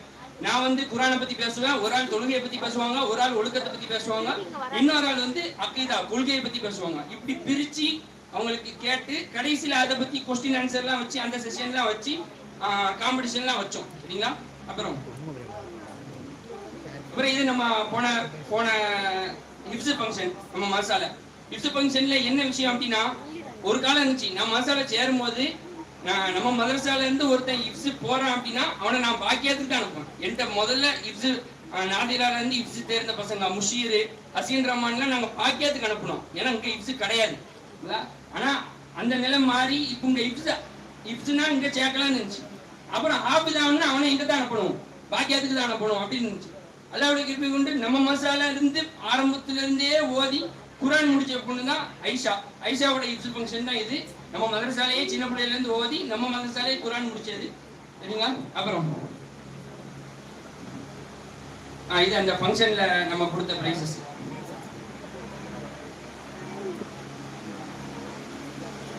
இது வந்து இளைஞர்கள் மசா. பொதுவா நம்ம மசால பசங்க இருக்காங்க அப்படின்னா 9th முடிஞ்சு அவங்க 10th போகும்போது என்ன செஞ்சிருவாங்க, என் பையனுக்கு ஸ்கூல் விட்டு ஸ்டடி முடிச்சு வர லேட் ஆகுது, அதனால சாயங்காலம் மசா அனுப்ப முடியல அப்படின்னு சொல்லிட்டு அப்படி மதரசாக்கு அவங்களுக்கு தொடர்பு அப்படி விட்டு போயிடும். அப்படி தொடர்பு விட்டு போக கூடாதுங்கிறதுக்காக 9th முடிச்சு மாறுறவன் எல்லாத்தையும் 10th போறவன் எல்லாத்துக்கும் தனியா நைட்டு மசா இளைஞர்கள்னு சொல்லி ஆரம்பிச்சு, அவன் 10th போனவனே அவனுக்கு இளைஞர்கள்னு சொல்லி இளைஞர்கள் மசாலா அவன் சொன்ன இளைஞர்னு சொல்லிட்டு அந்த பெருமையை தாங்க முடியல அவனுக்கு. ரைட்டா? அவனை இளைஞர்கள் மசாலா அவனை சேர்த்து விட்டு அவனை மசாலா தொடர்பு விட்டு போயிடக்கூடாதுன்னு சொல்லி தனியா அவங்களுக்கு ஆரம்பிச்சு, இப்படி நம்ம பிற்காலத்துல வரக்கூடிய 9th முடிச்சு 10th போற பசங்க அப்படி இளைஞர் மசா போல அப்படின்னு சொல்லிட்டு என்ன செஞ்சிடலாம், அப்படி மாத்தி விடுறதுக்கு. இது பெரும்பாலும் யாரும் செய்ய மாட்டான். முதல் முடிச்சுக்கா நல்லா படிலாப்பா, ஹையர் செகண்டரி போயாச்சு, நல்ல வேலைக்கெல்லாம் போயிட்டு பின்னாடி ஒரு காலத்துல சம்பாதிச்சு மசா உதவிச்சு அப்படின்னு சொல்லுவாங்க தவிர என்ன செய்ய மாட்டோம். அப்படி பிடிச்சி பசங்களை எங்களோட வச்சுக்கணும்னு சொல்லிட்டு தான் நாங்க என்ன செய்யறோம், இவ்வளவு செய்யறோம். அப்புறம் நம்ம மசாலா பொறுத்த வரைக்கும் நீங்க மத்த மசாலா கேட்டு பாருங்க, 8 மாசத்துக்கு ஒருக்க 9 மாசத்துக்கு ஒருக்க தான் பேரண்ட்ஸ் மீட்டிங் நடக்கும். ஆனா நம்ம ரெகுலரா அதாவது 3 மாசம் கழியாது பேரண்ட்ஸ் மீட்டிங் இல்லாம சில பேருக்கு அது தொல்லையா கூட இருக்கலாம் ரைட்டா. ஆனா எங்களுக்கு வந்து என்னது அந்த பேரண்ட்ஸோட ரெகுலரா அந்த கனெக்ஷன் இருக்கணுங்கிறதுக்காக நாங்க என்ன செய்யறோம், ரெகுலரா பேரண்ட்ஸ் மீட்டிங் அரேஞ்ச் பண்ணிக்கிட்டே இருக்கணும்னு சொல்லிட்டு பண்றோம் ரைட்டா. அப்புறம் இது வந்து என்னுடைய பசங்க, அதாவது மனுஷாக்கு வந்து ஒரு வேலை அப்படின்னா ரொம்ப விரும்பி செய்யறது, பிந்தி வரையும் உட்கார்ந்து செய்யறது, டியூஷன் லீவ் போட்டு செய்யறது, இதெல்லாம் என்னது கரெக்டா பண்ணுவாங்க ரைட்டா. அவங்க விரும்பி பண்ணுவானோ, வீட்டுல இருந்து போனோம் இப்ப டியூஷன் அவன் மேக்ஸ்ல போய் அப்படின்னு சொல்லிட்டு வரும் சரிங்களா. அதாவது நபிசாசம் வரலாறுல ஒரு அழகான சம்பவம் இருக்கு. நபிசாசம் வரலாறுல ஒரு அழகான சம்பவம் இருக்கு. என்ன அப்படின்னா ரசூலுல்லாஹி ஸல்லல்லாஹு அலைஹி வஸல்லம் அவங்களை பொறுத்த வரைக்கும் ஒரு நல்ல குணம் உண்டு. என்ன அப்படின்னா யாரு தனக்கு என்ன உதவி செஞ்சாலும் அதுக்கு என்ன செஞ்சிருவாங்க, கைமாறு செஞ்சிருவாங்க சரிங்களா. எப்பவுமே ரசூலுல்லாஹ் ஒரு காஃபிரா இருந்தாலும் அவங்களுக்கு கைமாறு செஞ்சிருவாங்க. ஆனா ஒரு நபருக்கு மட்டும் ரசூலுல்லாஹ் கைமாறு செஞ்சது இல்லை. அதை தன்னுடைய வாயாலே சொல்றாங்க, என்னுடைய வாழ்க்கையில எனக்கு யார் என்ன தந்தாலும் நான் என்ன செஞ்சிருவேன், கைமாறு செஞ்சிருவேன். அவங்களுக்கு முன்னாடி அவங்களுக்கு நான் என்ன செஞ்சிருவேன், கைமாறு பண்ணிடுவேன். ஆனா ஒரு நபருக்கு மட்டும் என்னால என்ன செய்ய முடியல, கைமாறா எதுவும் கொடுக்க முடியல. அதுதான் யாரு, அபூபக்கர் ரலியல்லாஹு அன்ஹு சொன்னாங்க. அபூபக்கர் தன்னுடைய ஆரம்ப காலத்துல தன் மார்க்கத்துக்கு செஞ்ச உதவிக்கு என்னால கைமாறு கொடுக்கவே முடியாது. அந்த கைமாற இன்ஷா அல்லாஹ் யார் கொடுப்பா, யாராலதான் கொடுக்க முடியும், ரசூலுல்லாஹ்வால கொடுக்க முடியாதுன்னா யாராலதான் கொடுக்க முடியும், அல்லாஹ் கொடுப்பான்னு சொல்லி சொன்னாங்க. அதேதான் மசாலா மார்க் எடுத்தவங்க, நல்லா படிச்சவங்க, இவங்களுக்கு எல்லாம் எங்களால பிரைஸ் கொடுத்து கைமாறு செஞ்சிட முடியும். ஆனா மாசாக்கு வேலை பார்க்குற பசங்களால எங்களால என்ன செய்ய முடியாது, அவங்களுக்கு என்ன கைமாறு செய்ய முடியும், அவங்களோட சேர்ந்து நாங்களும் வேலை பார்க்க தான் முடியும் ரைட்டா. அதனால எவ்வளவு செஞ்சாலும் அவங்களுக்கு கைமாறு செய்ய முடியாதுங்கிறதுக்காக அல்லாஹ் என்ன செய்வான், அவங்களுக்கு கைமாறு செய்வான். அதனால டியூஷன் லீவ் போட்டா பிரச்சனை இல்லை. அடுத்து இதான் எங்களுடைய டீம் சரிங்களா. எப்பவுமே எந்த வேலைனாலும் இங்க இருக்கவங்க தான். இது போக பசங்க நிறைய பேர் இருப்பாங்க. எல்லாரும் சேர்ந்து என்ன செய்வோம், எங்க டீம்ல வந்து நாங்க எங்க உஸ்தாத் டீம்ல வந்து ஒரு கவர்மெண்ட் டாக்டர் இருக்காங்க, கவர்மெண்ட் ஜாப் போயிட்டு இருக்க டாக்டர் இருக்காங்க, வெட்டினரி டாக்டர். அப்புறம் எம்காம் படிக்கிறவங்க, பிசினஸ் பண்றவங்க, இந்த மாதிரி நிறைய வகையான ஒரு கோர்ஸ் படிச்சு எல்லாம் சேர்ந்த ஒரு டீம் தான் சரிங்களா. அப்புறம்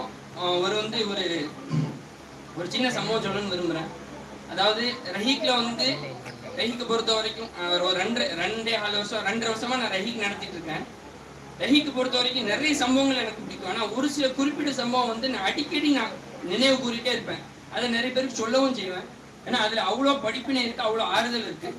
அதுல ஒரு சம்பவம் என்ன அப்படின்னா, சுலா காலத்துல தபூக்குன்னு ஒரு யுத்தம் நடந்துச்சு சரிங்களா. அந்த தபூக் யுத்தத்துக்கு அந்த ஜெய்ஷுல் உஸ்ரான்னு சொல்லுவாங்க அந்த யுத்தத்துக்கு. ஏன்னா ரொம்ப கடுமையான ரொம்ப கஷ்டமான காலம் அப்படின்னு சொல்லுவாங்க. அவ்வளவு கஷ்டமான காலத்துல எக்கச்சக்கமான பொருளாதாரம் தேவைப்பட்டுச்சு. இப்போ ரசூலுல்லாஹ் ஒரு கட்டளை இட்டாங்க. என்ன அப்படின்னா, யார்கிட்டலாம் காசு இருக்கோ அவங்கதான் என்ன செய்யணும், போருக்கு வரணும்.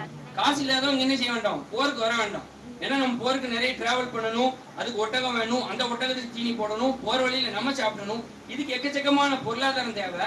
இந்த பொருளாதாரத்துக்குலாம் நம்மள்ட்ட என்ன இல்லை, காசு இல்லை. சோ காசு இருக்கிற சஹாபாக்கள் வந்து என்ன செஞ்சுக்கலாம், போர்ல கலந்துக்கலாம். யாரால எவ்வளவு காசு கொடுக்க முடியுமோ அவங்களும் என்ன செஞ்சுக்கோங்க, கொடுத்துக்கோங்கன்னு சொல்லும் போது அபூபக்கர் உமர்லான 2 பேர் இருக்காங்க. 2 பேரும் அப்போ உமர்லான் நினைக்காங்க, இந்த வாட்டி நான் அபூபக்கரை பீட் பண்ணிடுவேன் அப்படின்னு சொல்லிட்டு உமர்லான வீட்டுக்கு போறாங்க. வீட்டுக்கு போய் தன்ட்ட இருக்க பாதி சொத்தை எடுத்துட்டு வந்துடுறாங்க. நம்ம யாரும் அப்படி செய்ய மாட்டோம். 100 ரூபா இருந்தா கூட சில்லறை இல்லையா அப்படிதான் பார்ப்போம் ரைட்டா. நம்ம அப்பவும் என்ன உமர்ல என்ன நினைச்சாங்க, தன்னுடைய பாதி சொத்தை எடுத்துட்டு வந்துட்டாங்க. பாதி சொத்தை எடுத்துட்டு வந்துட்டாங்க. அபூபக்கர் இந்த வாட்டி நான் பீட் பண்ணிடணும். அபூபக்கர் வீட்டுக்கு போனாங்க. ஒரு தொகை கொண்டு வந்தாங்க. உமர்லான கொண்டு வந்ததோட அபூபக்கர் கம்மியா தான் கொண்டு வந்தாங்க. அப்போ உமர்லான பார்த்தாங்க, நம்ம என்ன செஞ்சிட்டோம், அபூபக்கர் இந்த வாட்டி ஜெயிச்சிட்டோம் அப்படின்னு. நான் ரசூலுல்லாஹ் அபூபக்கர் தோக்க விடுவாங்களா எழுதமா கேட்டாங்க. எவ்வளவு உமர் கொண்டு வந்திருக்க நீ அப்படி கேட்கல. அபூபக்கர் நீங்க எவ்வளவு கொண்டு வந்திருக்கீங்க அப்படி கேட்டா உமர்லான அவங்க ஜெயிச்சிருவாங்க. எழுதமா கேட்டாங்க, எவ்வளவு விட்டுட்டு வந்திருக்கீங்க வீட்டுல அப்படின்னு கேட்டாங்க. அப்போ உமர்லான என்ன சொல்றாங்க, நான் என்ன செஞ்சிருக்கேன் ரசூலுல்லாஹ், நான் பாதி விட்டுட்டு வந்துட்டேன், பாதி கொண்டு வந்தேன், பாதி சொத்தை கொண்டு வந்துட்டேன் அப்படின்னு சொன்னாங்க. அபூபக்கர் கேட்கும் போது அல்லாஹ்வையும் அல்லாஹ்வுடைய தூதரையும் தான் நான் விட்டுறேன், மிச்ச எல்லாத்தையும் நான் என்ன செஞ்சுட்டேன், எடுத்து கொண்டு வந்துட்டாங்க. தொகை கம்மி, ஆனா பெர்சன்டேஜ்ல பார்த்தோன்னா முழு சொத்தையும் என்ன செஞ்சுட்டாங்க, அபூபக்கர் கொண்டு வந்துட்டாங்க. அந்த இடத்துல அபூபக்கர் ஜெயிச்சுட்டாங்க ரைட்டா.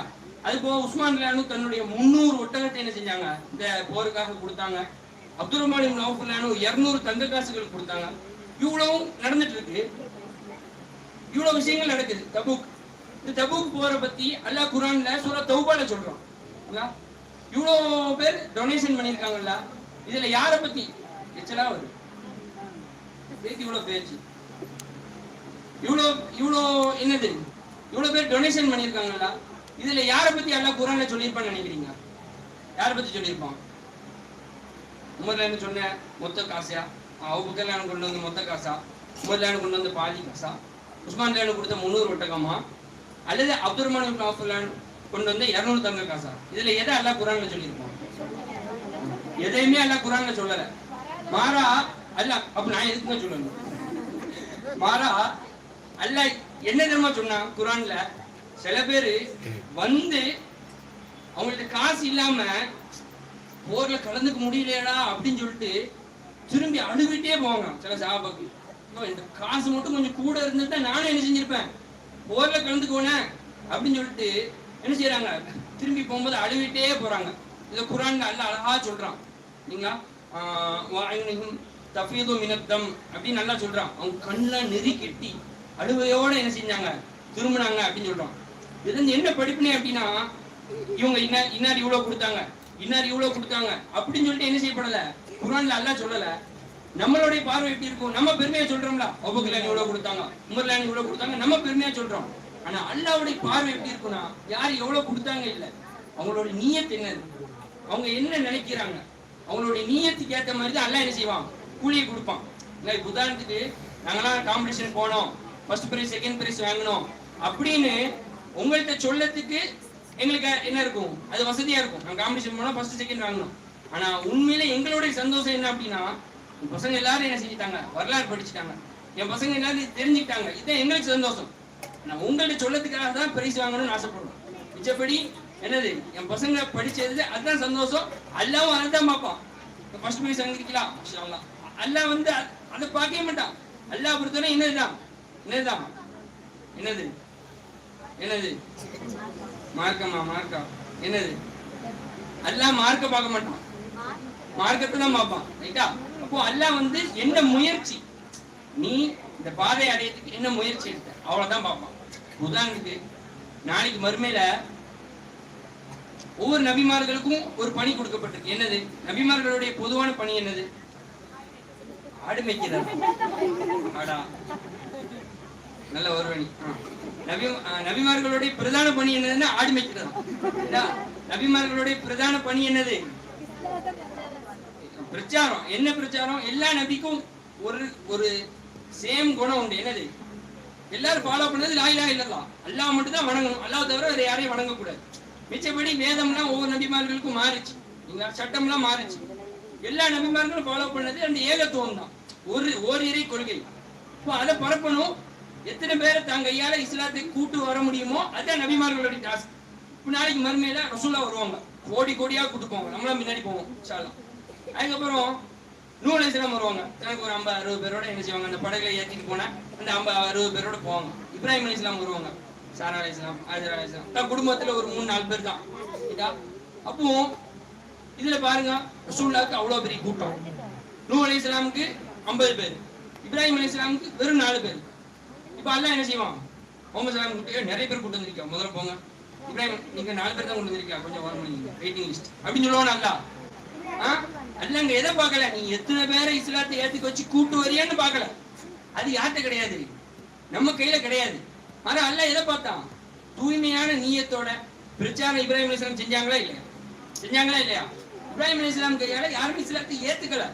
அது இப்ராஹிம் அலைஹிஸ்ஸலாம் என்ன செய்ய முடியாது, ஒண்ணும் செய்ய முடியாது. அது யார் கையில இருக்கு, உள்ளத்தை புரட்டுறது யாரு? நம்ம என்ன துவா செய்யறோம், யா முகல்லிபுல் குலூப் சப்பித் கல்பி அலா தீனி, உள்ளத்தை புரட்டுபவனே அல்லாஹ் நொடியில புரட்டிடுவான் உள்ளத்தை. நன்மையா செஞ்சுட்டு இருப்பான், ஒரு பாவம் செய்யறதுக்கு அல்லாஹ் ஒரு நொடியில அவனை புரட்டினா போதும். ரைட்டா? அப்போ உள்ளத்தை புரட்டுறது அல்லாஹ். இப்ராஹிம் அலைஹிஸ்ஸலாம் கையால யாருமே இஸ்லாத்தை ஏத்துக்கலங்கிறது இப்ராஹிம் அலைஹிஸ்ஸலாமுடைய தவறு கிடையாது. இப்ராஹிம் அலைஹிஸ்ஸலாம் தூய்மையா என்ன செஞ்சாங்க, தன்னுடைய பிரச்சாரத்தை செஞ்சாங்க. அப்போ நாளைக்கு மறுமையில அப்போ எத்தனை பேர் கூட்டு வந்திருக்கோம் அல்லாஹ் பாக்குறான், நபிமார்கள் நானு ஃபர்ரிகு பைன அஹதின் மின் ருசுலி அல்லாஹ் சொல்றான். இந்த நபிமார்களுக்கு, இந்த ரசூல்மார்களுக்கு மத்தியில நாம என்ன செய்ய மாட்டோம், வேறுபாடு பார்க்க மாட்டோம் அப்படின்னு சொல்லிட்டு அல்லாஹ் சொல்றான் குர்ஆன்ல. எல்லா நபிமார்களையும் அல்லாஹ் சமமா பாக்குறானா? எல்லா நபிமார்களும் இத்தனை பேர் சேமான ஆட்களை இஸ்லாத்துக்கு கூட்டு வரல. சில நபி யாருமே இல்லாம தான் வருவாங்க. தனியா எங்களை யாருமே இஸ்லாத்தை ஏத்துக்கலாம் தான் வருவாங்க. ஆனா அவங்களே அல்லாஹ் என்ன செய்வான், உயர்ந்த அந்தஸ்துல தான் வைப்பான். காரணம் என்ன, அல்லாஹ் என்னத்தை பார்க்கல, அவங்க என்னத்தை சாதிச்சு எத்தனை பேர் கூட்டு வந்திருக்காங்கன்னு பார்க்கல. ஆனா அல்லாஹ் எதை பார்த்தா அல்லாஹ் நீங்க சொன்னாதான் கவனிச்சிருக்கேன்னு அர்த்தம். எதை பார்த்தா அல்லாஹ் உள்ளத்தை முயற்சிய. எல்லா நபிகளும் கஷ்டப்பட்டாங்க, கஷ்டத்தை தான் அல்லாஹ் என்ன செஞ்சான் பார்த்தான். என்ன நாளைக்கு சொர்க்கத்துல நம்ம நுழையும் போது அல்லாஹ் சந்திக்கும் போது அல்லாஹ் நம்மள்ட்ட ஃபர்ஸ்ட் என்ன சொல்லுவான்னு தெரியுமா? இருக்காது. அல்லாஹ் நம்மள்ட்ட முதல்ல நம்ம அல்லாஹ்ட்ட மீட் பண்ண போறோம். நல்லா அப்படியா அப்படிங்கப்பா நல்லா முதல்ல நுழைஞ்ச உடனே மீன் தின்னாங்க, நல்லா டேஸ்டா இருந்துச்சா? எல்லாம் என்ன சொல்லுவோம், நம்ம நிறைய இன்பத்தெல்லாம் அனுபவிச்சுட்டு கடைசியில ஒரு எல்லைக்கு போவோம். அப்போ எல்லாம் சொல்லுவோம் இல்ல முடிச்சாச்சா, இன்னும் எதுவும் இருக்கா அப்படின்னு கேட்கும் போதுதான் நம்ம யாரா உனைய பார்க்கணும்னு சொல்லுவோம். அவனை அல்லாஹ் காமிச்சக்கு அப்புறம் அல்லாஹ்ட்ட பேசணுங்களா? நம்ம பிடிச்ச ஒரு ஆளுடையே பிடிச்சி கையை பிடிச்சி உட்காந்து பேசிட்டே இருப்போம். அல்லாஹ்ட்ட பேசக்கூடாதுன்னு யாரா விரும்புவோமா? என்னவோ அல்லாஹ்ட்ட பேசிட்டே இருக்கணும். ஆனா படப்படப்பா முதல் தடவை அல்லாஹ்ட்ட பேச போறோம்.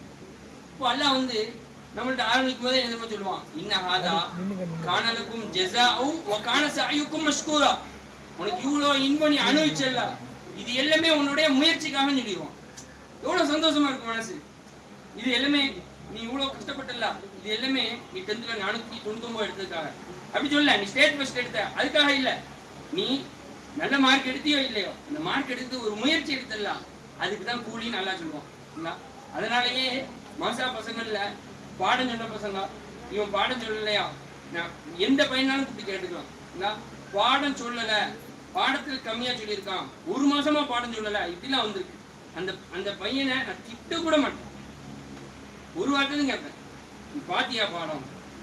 நம்ம டெய்லி 3/4 நேரம் பார்க்கிறேன். அவனோட போனாடி பாடம் பார்க்கறானா? பார்க்கறான்.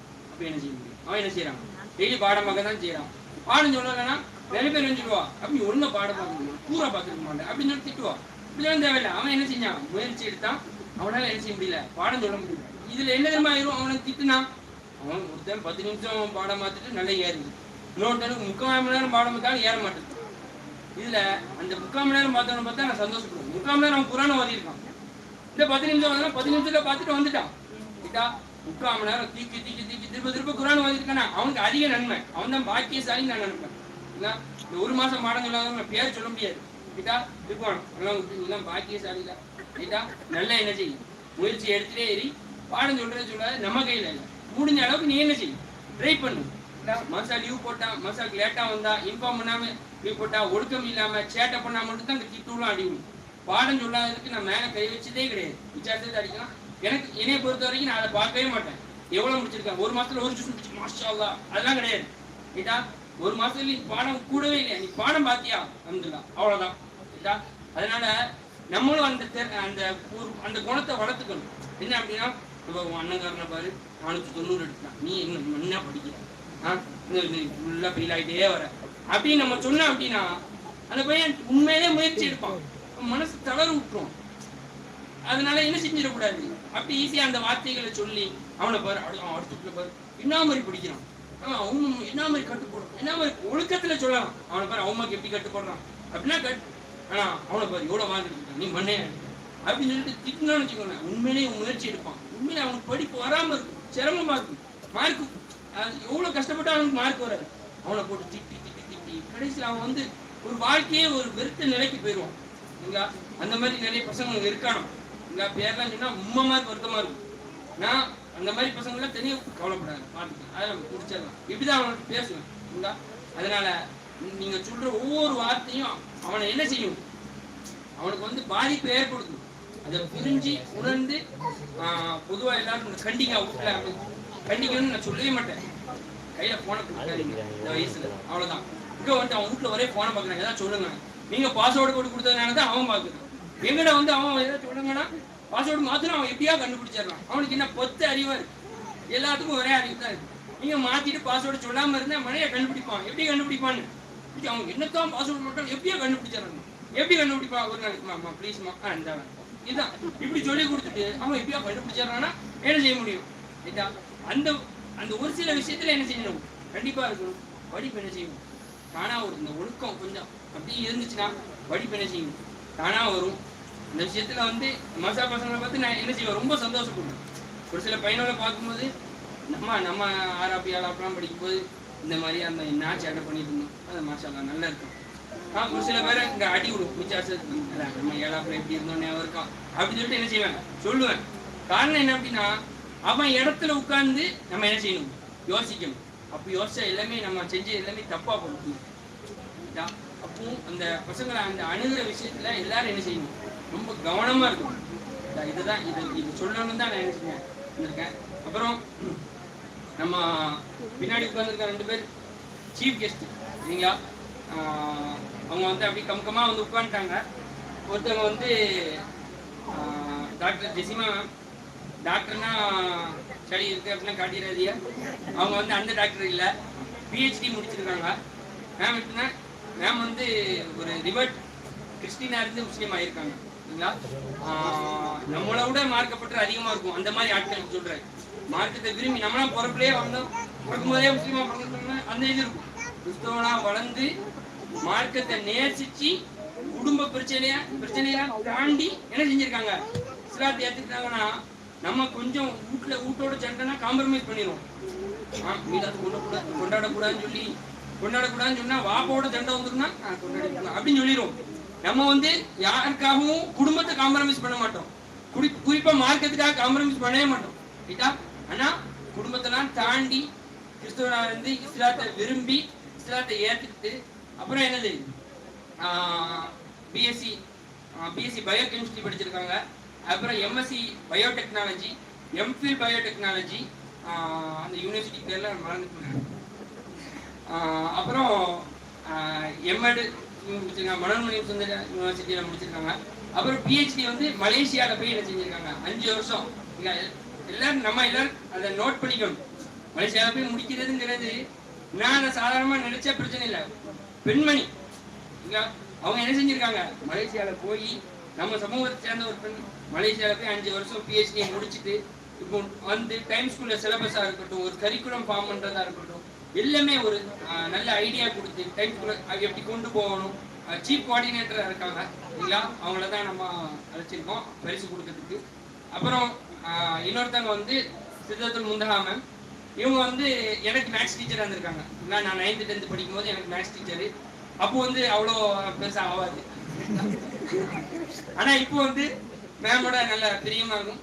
அப்புறம் மேம் வந்து ஒரு சரியான ஒரு ஆளுமை. நான் 9th படிக்கும் போது தான் ஸ்கூலில் சேர்ந்தாங்க, நான் 11th படிக்கும் போது தான் கோஆர்டினேட்டரா. இப்போ முந்தா மேம் கோஆர்டினேட்டரா அப்படின்னு இருக்கும். 2 வருஷத்துல கோஆர்டினேட்டர் ஆகிட்டாங்க, இப்போ 10 வருஷமா ஒருத்தர் இருக்காரு அப்படின்லாம் தோணும் எங்களுக்கு. உடனே இவங்களுக்கு கோஆர்டினேட்டர் போட்டாங்க, சும்மாலாம் போட மாட்டாங்க ரைட்டா. அது அந்த திறமை அந்த ஆளுமை இருக்க போய் தான் என்ன செஞ்சாங்க போட்டாங்க. எனக்கு ஒரு இன்சிடென்ட் ஞாபகம் இருக்கு, அது இப்போ ஞாபகம் வந்துச்சு சடனா இல்லைங்களா. ஏதோ ஒரு நாள் நைட்டு மேம்க்கு ஆபரேஷன் நினைக்கிறேன். ஆபரேஷனுக்கு அந்த தியேட்டருக்கு போகிறதுக்கு முன்னாடி ஃபோன் அடிச்சு அந்த ஸ்கூல்ல அந்த ஷெடியூல் போட்டாச்சா அதெல்லாம் என்ன செஞ்சது மிச்ச கோஆர்டினேட்டர்லாம் டிஸ்கஸ் பண்ணாங்களாம். அவங்களாம் இதை சொல்லிட்டு இருந்தாங்க இல்லைங்களா. இது வந்து யாருமே எந்த ரியாக்ஷனும் கொடுக்க மாட்டேங்கல, எவ்வளவு பெரிய விஷயம் இது ரைட்டா. அதாவது ஆபரேஷன் தியேட்டர் போறதுக்கு முன்னாடி அவன் என்ன சரி ஒழுங்கா முடிஞ்ச அதுதானே எல்லாரும் கேட்போம். ஸ்கூல்ல ஷெடியூல் போட்டாச்சா, அது சரியா பண்ணியாச்சா, இப்ப நாளைக்கு இந்த கிளாஸ் நடக்கும், அதெல்லாம் செஞ்சு முடிச்சுட்டு ஆபரேஷனுக்கு போனாங்களாம் சரிங்களா. கை தட்டினதுல எனக்கு சொல்ல வந்தது. அப்புறம் மேம் வந்து செகண்டரி கோஆர்டினேட்டரா இருக்காங்க. மேம் வந்து ஒரு பயங்கரமான ஆர்கனைசர், நல்ல ஆர்கனைஸ் பண்ணுவாங்க. எதனால அப்படி சொல்றேன்னா, நான் மேமோடைய ஆர்கனைசேஷன்ல நான் கிளாஸ் எடுக்க போயிருக்கேன் இல்ல. மேம் வந்து 9th கோஆர்டினேட்டரா இருக்காங்க, நான் டைம் ஸ்கூல்ல 9th கெஸ்ட் லெக்சரரா போயிருக்கேன். நான் போனேன்னா அங்க டிவில தான் கிளாஸ் நடத்துவோம் இல்ல, ஸ்கூல்ல டிவில. அதுக்கப்புறம் நிறைய ஸ்டாஃப்ல எல்லாம் ஒத்துழைச்சி பசங்களுக்கு எப்படி ஈஸியான வேலை புரிய வைக்கணுங்கிறத இதுக்கு மேம் வந்து நிறைய எஃபர்ட் போட்டு அதெல்லாம் என்ன செஞ்சிருக்காங்க பண்ணியிருக்காங்க. அவங்க தான் பரிசீலித்துக்கு வர வைப்பாங்க. மேம் பரிசு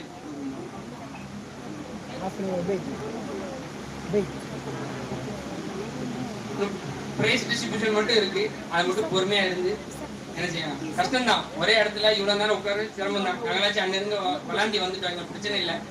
ஆனா கொஞ்சம் சிரமம்னாலும் பண்ணிக்கோங்க. ப்ரோக்ராமுக்கு 35,000 ரூபாய் செலவழிச்சிருக்கு, அதையும் மென்ஷன் பண்ணிக்கணும். எல்லாரும் மனசுல வச்சுக்கோங்க. மனசுல மட்டும் வச்சுக்காதீங்க, கையிலேயே கொண்டு வாங்க.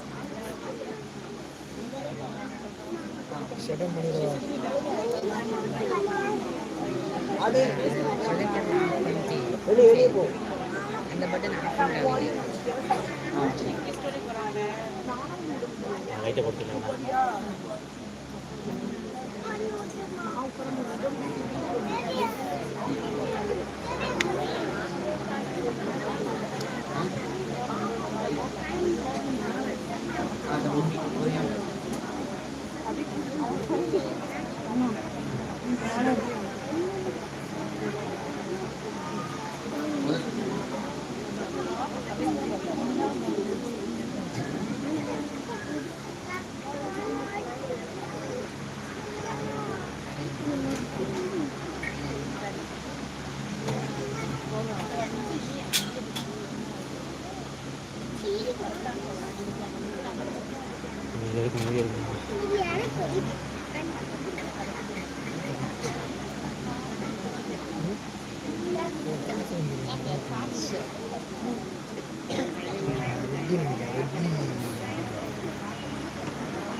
ஃபர்ஸ்ட் சொன்னா நம்ம கடைசியில் என்ன மாற்றி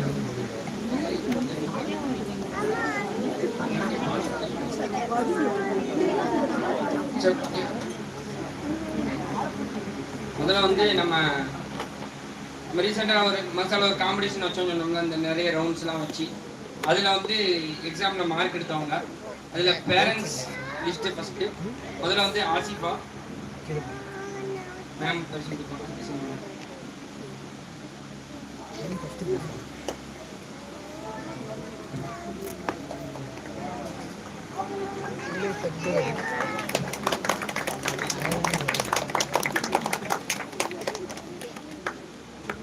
கை தட்ட வேண்டாம், தக்பீர் சொல்லுவேன், அல்லாஹ் அக்பர் சொல்லுவேன். ரெண்டாவது ஜெயில் சார் தக்பீர்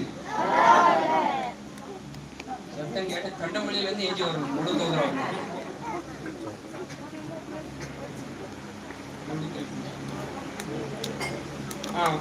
மாணவிகள் கேட்டகரி முபீனா என்ன வந்திருக்கா அங்க இருக்காங்க அல்ல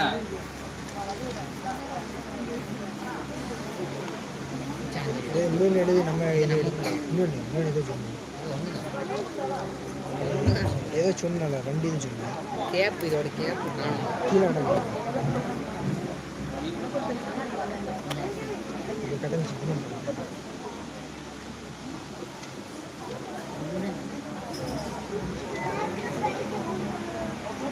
தக்பீர் ஹப்ஸா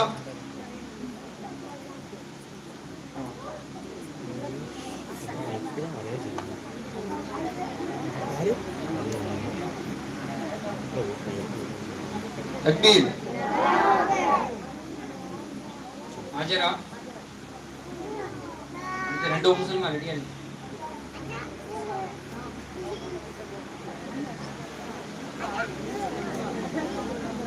தக்பீர் முஸ்லிமா ரெடியா இருக்குன்னு சொன்னா இத்தனை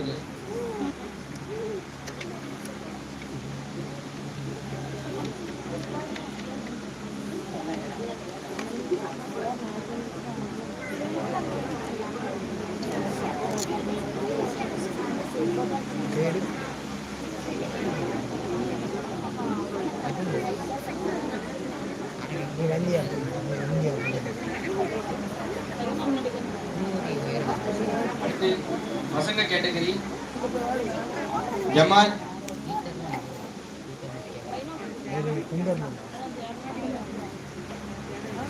ஜமால் முஷீர்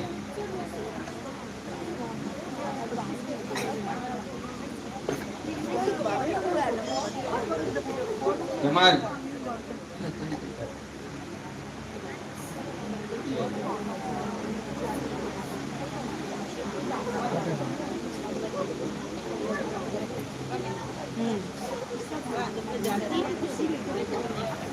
शेर तकबीर சத்தம் தண்டமொழி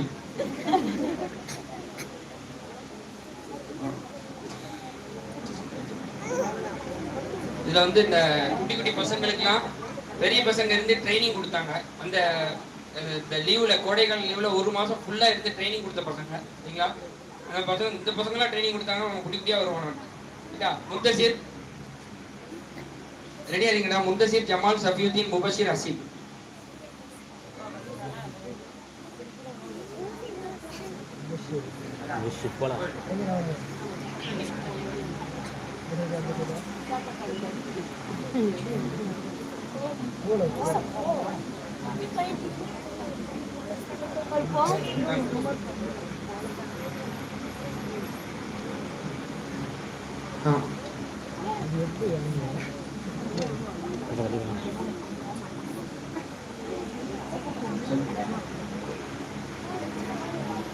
தக்பீர்.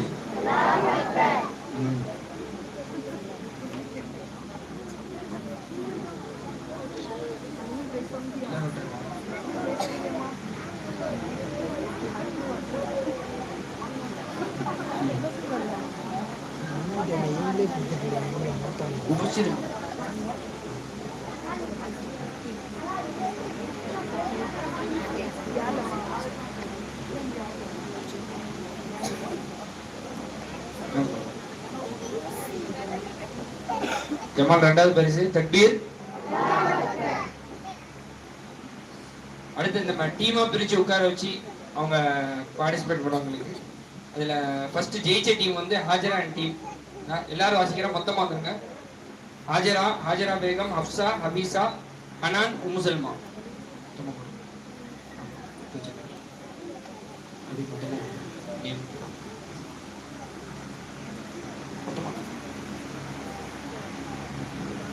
எல்லாரும் வாங்கிட்டு அப்படி வரிசையா நில்லுங்க.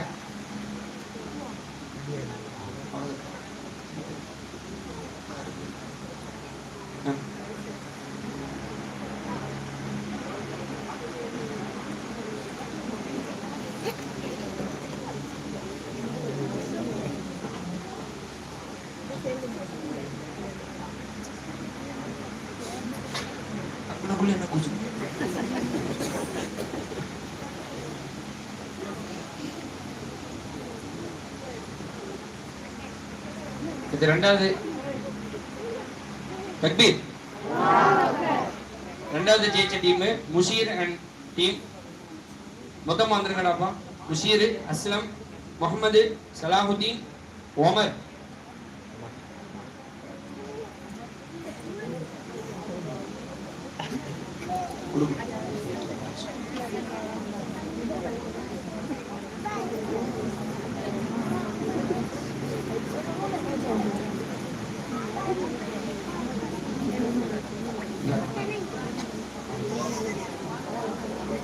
ஒவ்வொருத்தனா போய் வேங்கு. நீங்க கோஆர்டினேட்டர்னால பயப்படுறாங்க.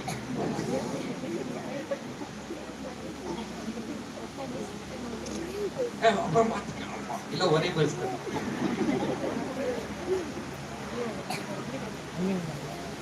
சரி 3rd price Afreen and team. ரெடியா இருங்க. அஃப்ரீன், லுபாபா, பாத்திமா, சஃப்ரீன், சாலிஹா, முகமது, பாத்திமா. 5 பேர்.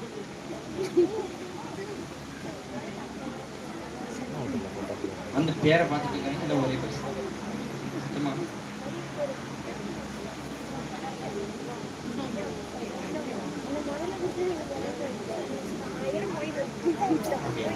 பேசுறதுனா போட்டு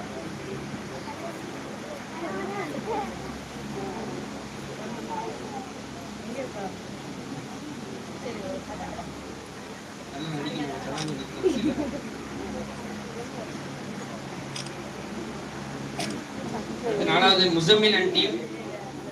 வாங்கடாப்பா. முசம்மில், யூனுஸ், ஃபர்ஹான், அஃபீக், ரஸாக், பிலால், இனாம்.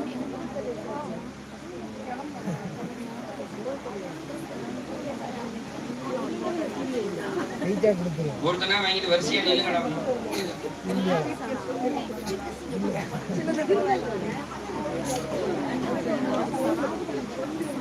ஒருத்தனா வாங்கிட்டு வரிசையா நில்லு. முன்னாடி நிற்க ஃப்ரேம்ல தெரிய மாட்டேன்.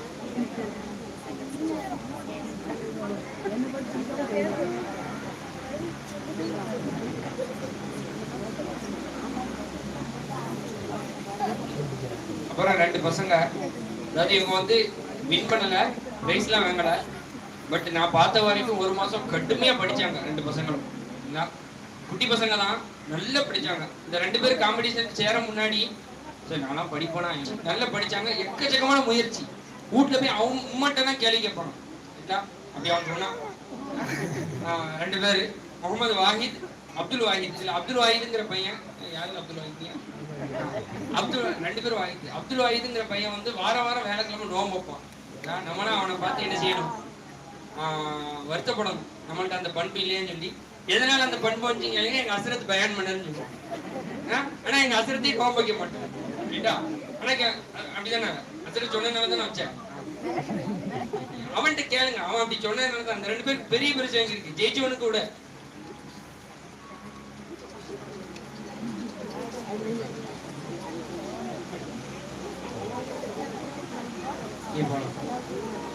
தக்பீர், பெரிய தக்பீர், டபுள் தக்பீர்.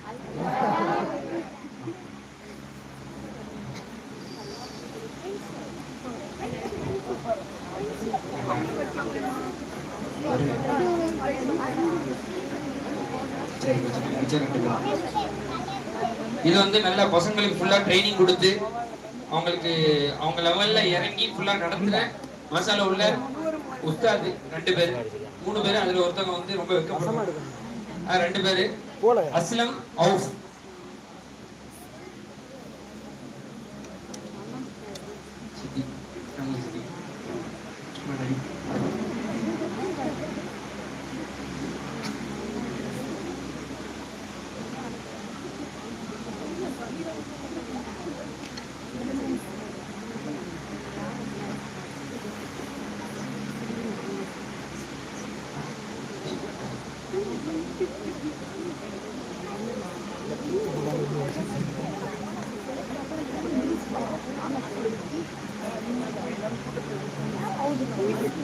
இது வந்து நம்ம சீஃப் கெஸ்டுக்கான பிரைஸ். இந்த பிரைஸை கொடுக்க நம்ம மதரசாவுடைய ஹிஃப்ஸ் உஸ்தாத் இஷாக் ஃபைசல் அண்ணா இல்ல ஹாஃபிஸ். முதல்ல Jezima ma'am, doctor Jezima ma'am.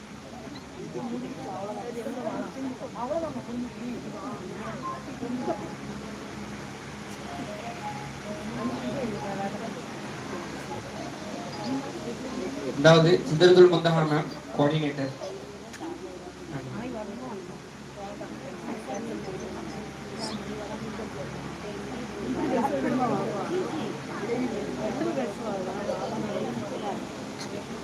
ஜஸாக்கல்லாஹு கைரல் ஜஸா. அதாவது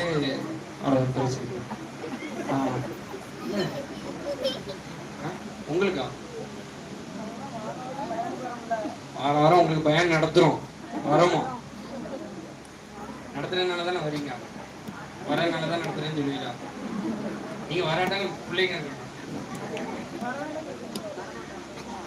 எப்பா நான் உங்கள்கிட்ட ஆர்கியூ பண்ண விரும்பல.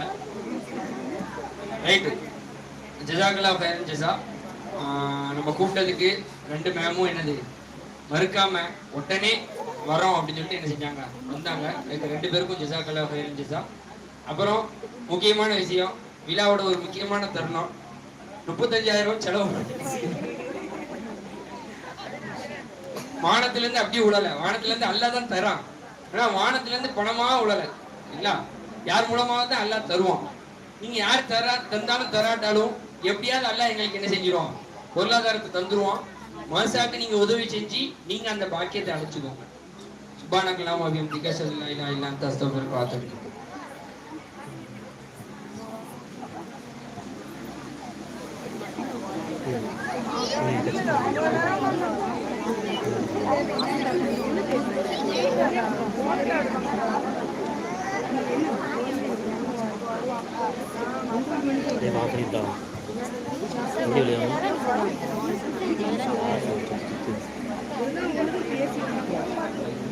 சுத்தி அனுப்பிங்க.